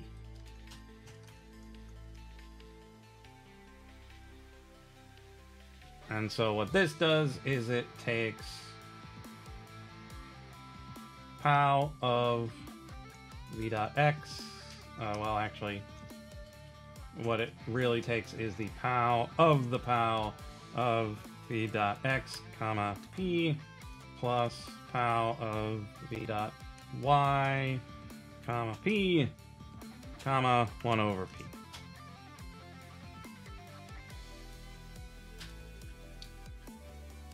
And so all the way down here, we remove all of this and instead say norm 2 of dot xy. It's probably gonna break. That's not a float 2. We'll see. And then see.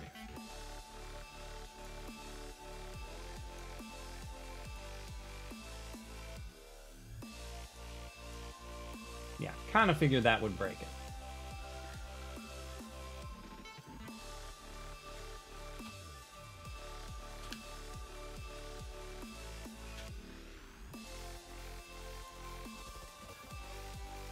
Oh, still broke. Why still broke? I gave it types.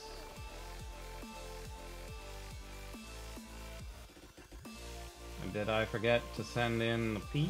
I did. Comma BD.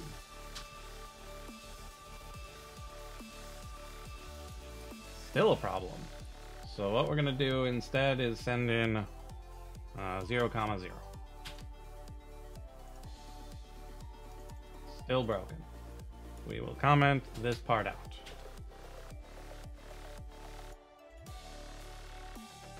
Okay, so this is the problem. Why is this the problem? NZ exists equals NZ exists times correct number of parentheses 1 minus norm 2 of this, which should take a float 2 and a float. Oh, we didn't return anything.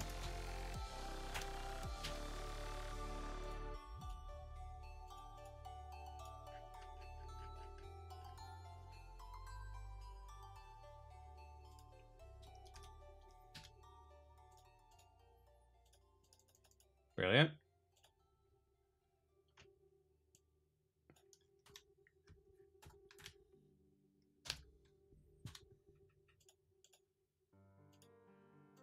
Okay, progress. But that's not the location we want. So we're going to make a float 2 called lock of a transformation of these.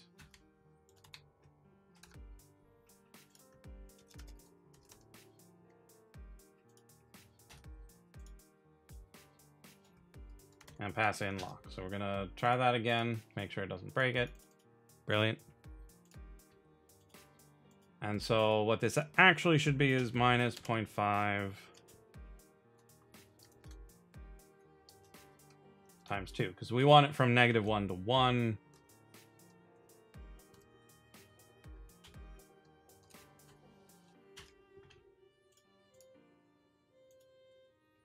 Brilliant.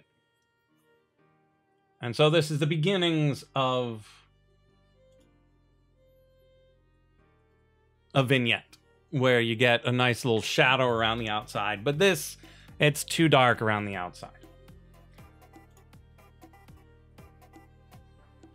So what you do is you increase the exponent. So if we put it up to 5, well, you start running into trouble because we forgot to take the absolute value of the difference because we don't really care. Actually, that's not where we want the absolute value. We want the absolute value when we take the norm. We want it here.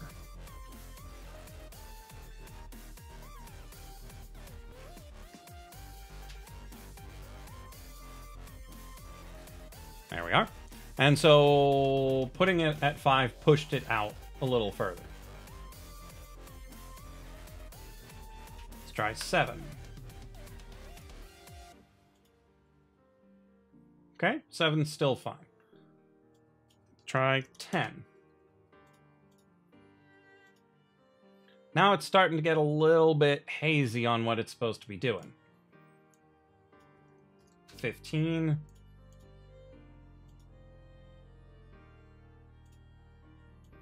Let's try 30. Well, 30's still doing vaguely okay, I think.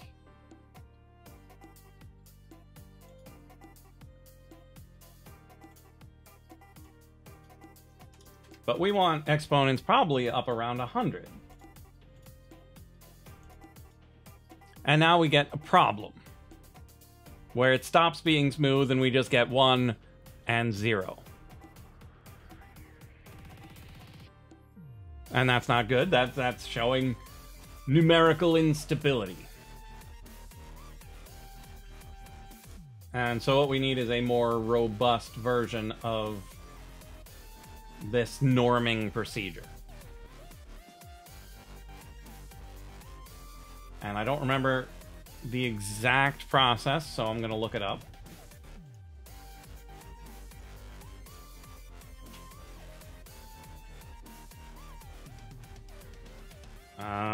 How did I find it?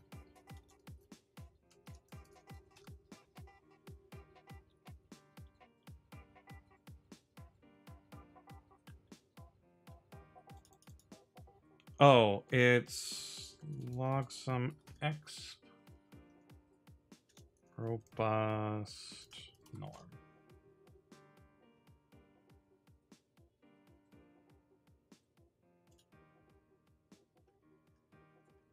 Yeah, here we are. So basically what happens is we make the numbers too big and then try to add them, and it goes horribly awry. But you can sidestep some of that, because if you were to take the log of this exponential, so what we have is x to the p. Well, that's the same as e to the log of x to the p, which is the same as e to the p log x.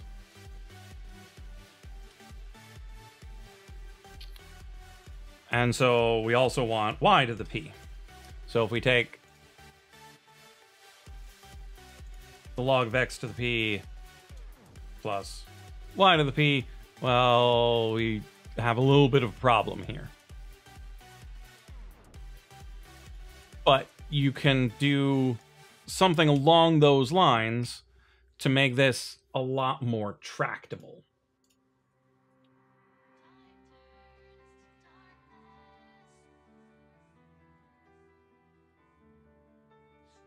And so what we're going to do is take whichever of these two is larger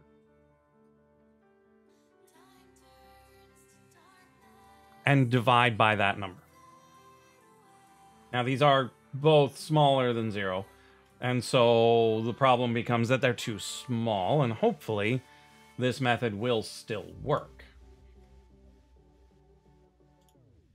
And so we're going to define something called A, which is the max of Vx or Vy.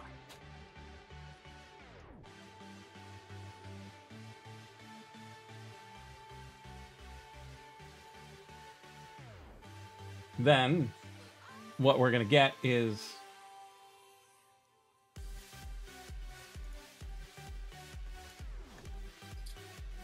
well, let's make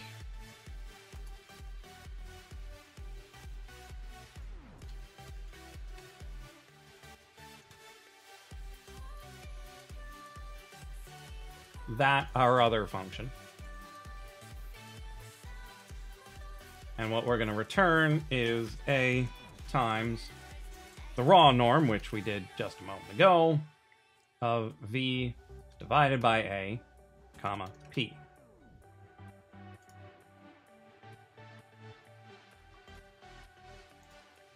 So we save this. We try it again. Oh! Something went wrong. In a fantastically terrific way. So, what did we do wrong?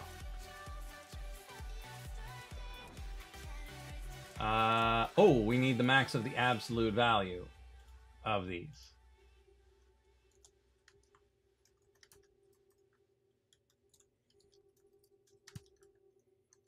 Right, because we need the larger of the two, and we need it to be positive. We don't want it to freak out on us. And there we are. So before, we had some numerical instability. We had a bunch of 1 in the middle and a bunch of 0 on the periphery. Despite having, because we had such a large exponent. So let's kick the exponent back down. Make sure everything still looks good down there. Still looks good down there. Kick the exponent up to about 200.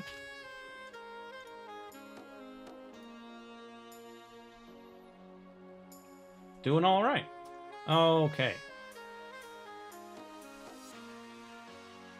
So let's take our vignette depth and make it uniform.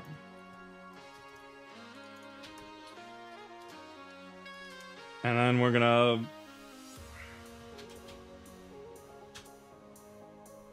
multiply it by 100, I guess. And then only do this if VD is greater than 0. Because we don't need a negative depth. And I'm not even certain how that would even work. I'm curious, but not curious enough. And so we come up here. Uniform float. Vignette. Depth. Save. Reload the effect.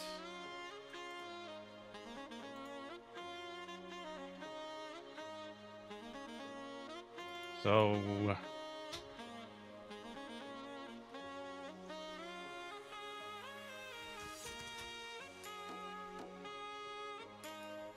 it doesn't seem to do much.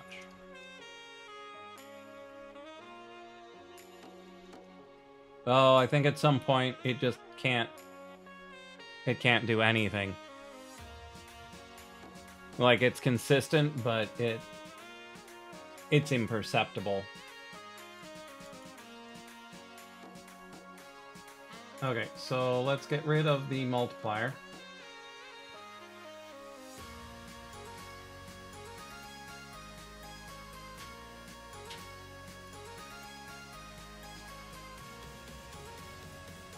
Okay, so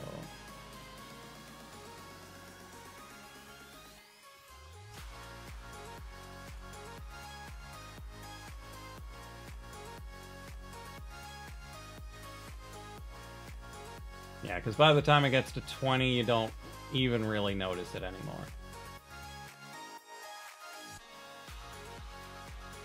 Like, it gets as far as it can go. So, we need to be able to take this and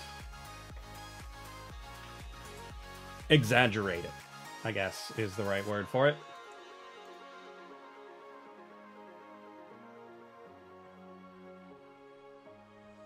And so we're going to take this to...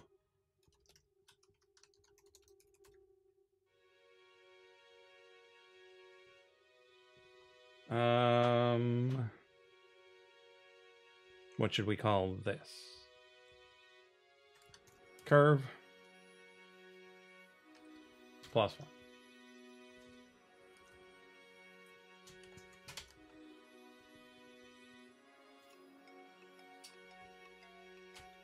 Again, we should probably define a variable that is a transformation of that. And just put VC here.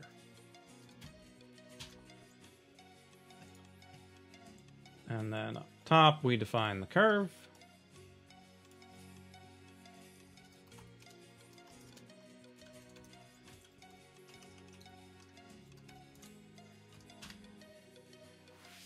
And we reload. And we broke it, because of course we did. We remembered our semicolon. We forgot to close our parentheses.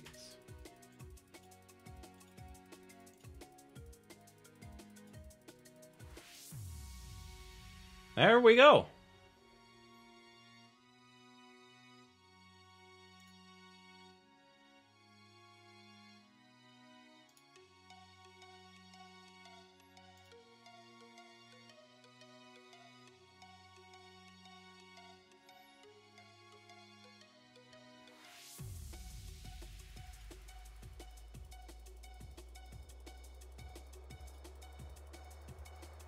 And so now you can get a nice vignette going. That's pretty good. And so you can dampen the curve to get more of a transition, like down in these parts.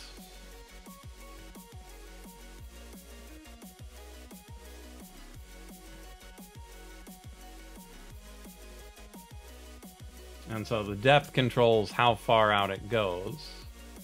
But yeah, that would be a nice... like a...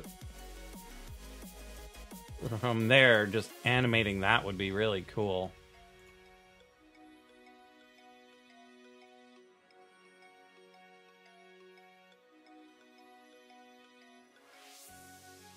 Love it. Okay, so let's load up a game and see how the vignette looks in practice, not just on the loading screen.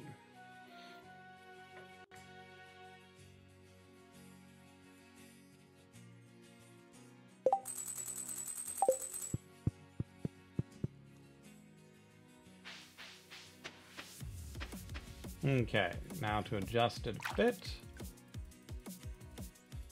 We still want to be able to read. We still need to be able to read this date. Still need to be able to see the bottom of our energy bar, which is a little bit problematic at the moment.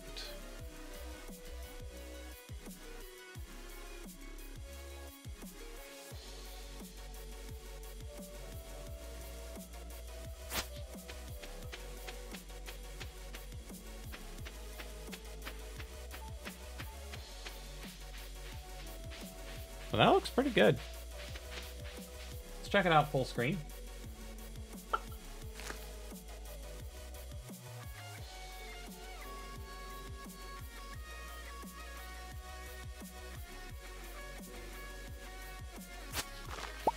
Well, as full screen as we play this game.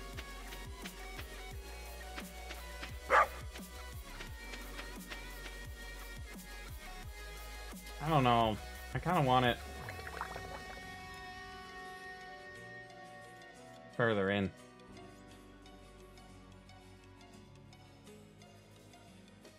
Yeah, like that. I know it makes it hard to see the energy, but I'm okay with that.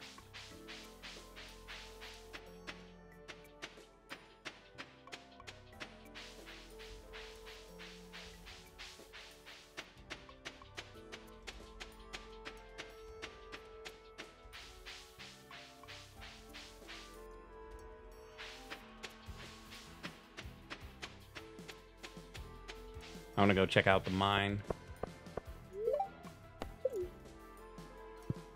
See how everything looks in here.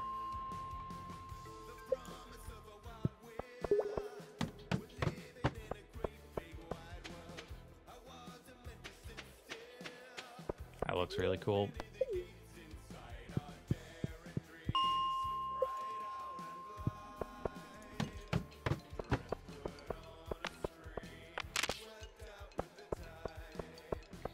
Yeah, the vignette's not too noticeable down here because you've got the edges that are already dark regardless.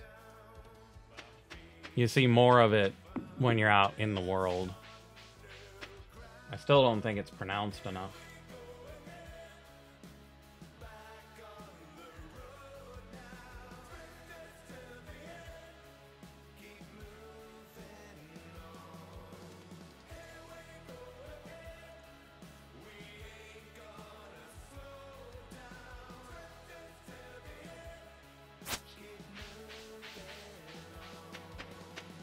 I'll probably need to fiddle with the settings a bit as I play with it a bit more, but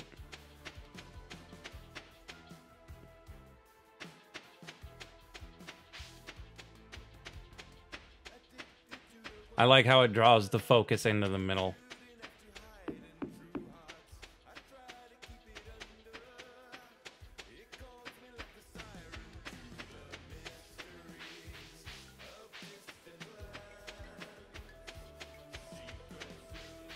I should probably do some benchmarks for CPU usage too, or GPU or whatever's rendering the shader.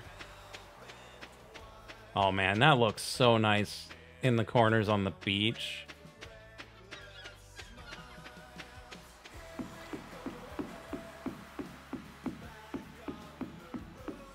That's so pretty.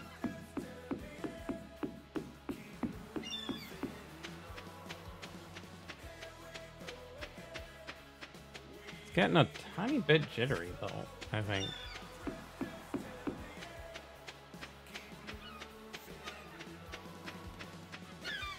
And like in this game, a little bit of jitter doesn't much matter.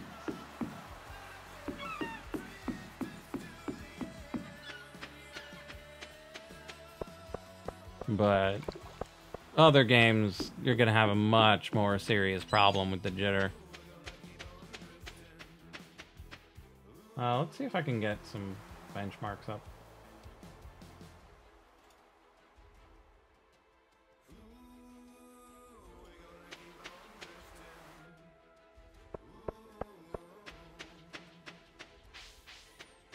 So GPU is fine. CPU is not struggling. My RAM is fairly used up, but that's because I've got a lot of things going.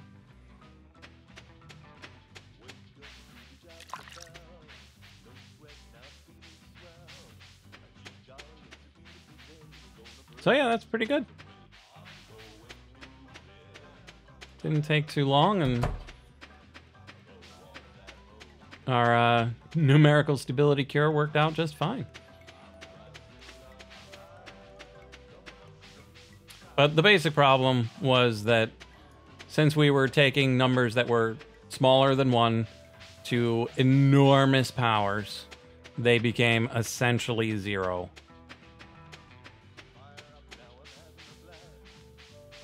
And it was just no good.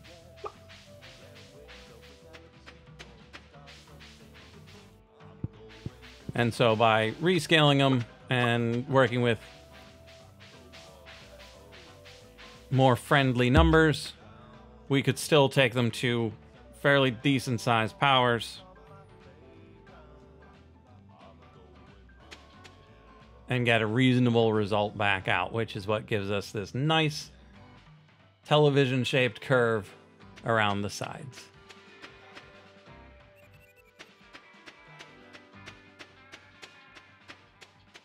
Now, historically, I haven't been a huge fan of vignette, but in this particular situation, I actually kind of like it a lot.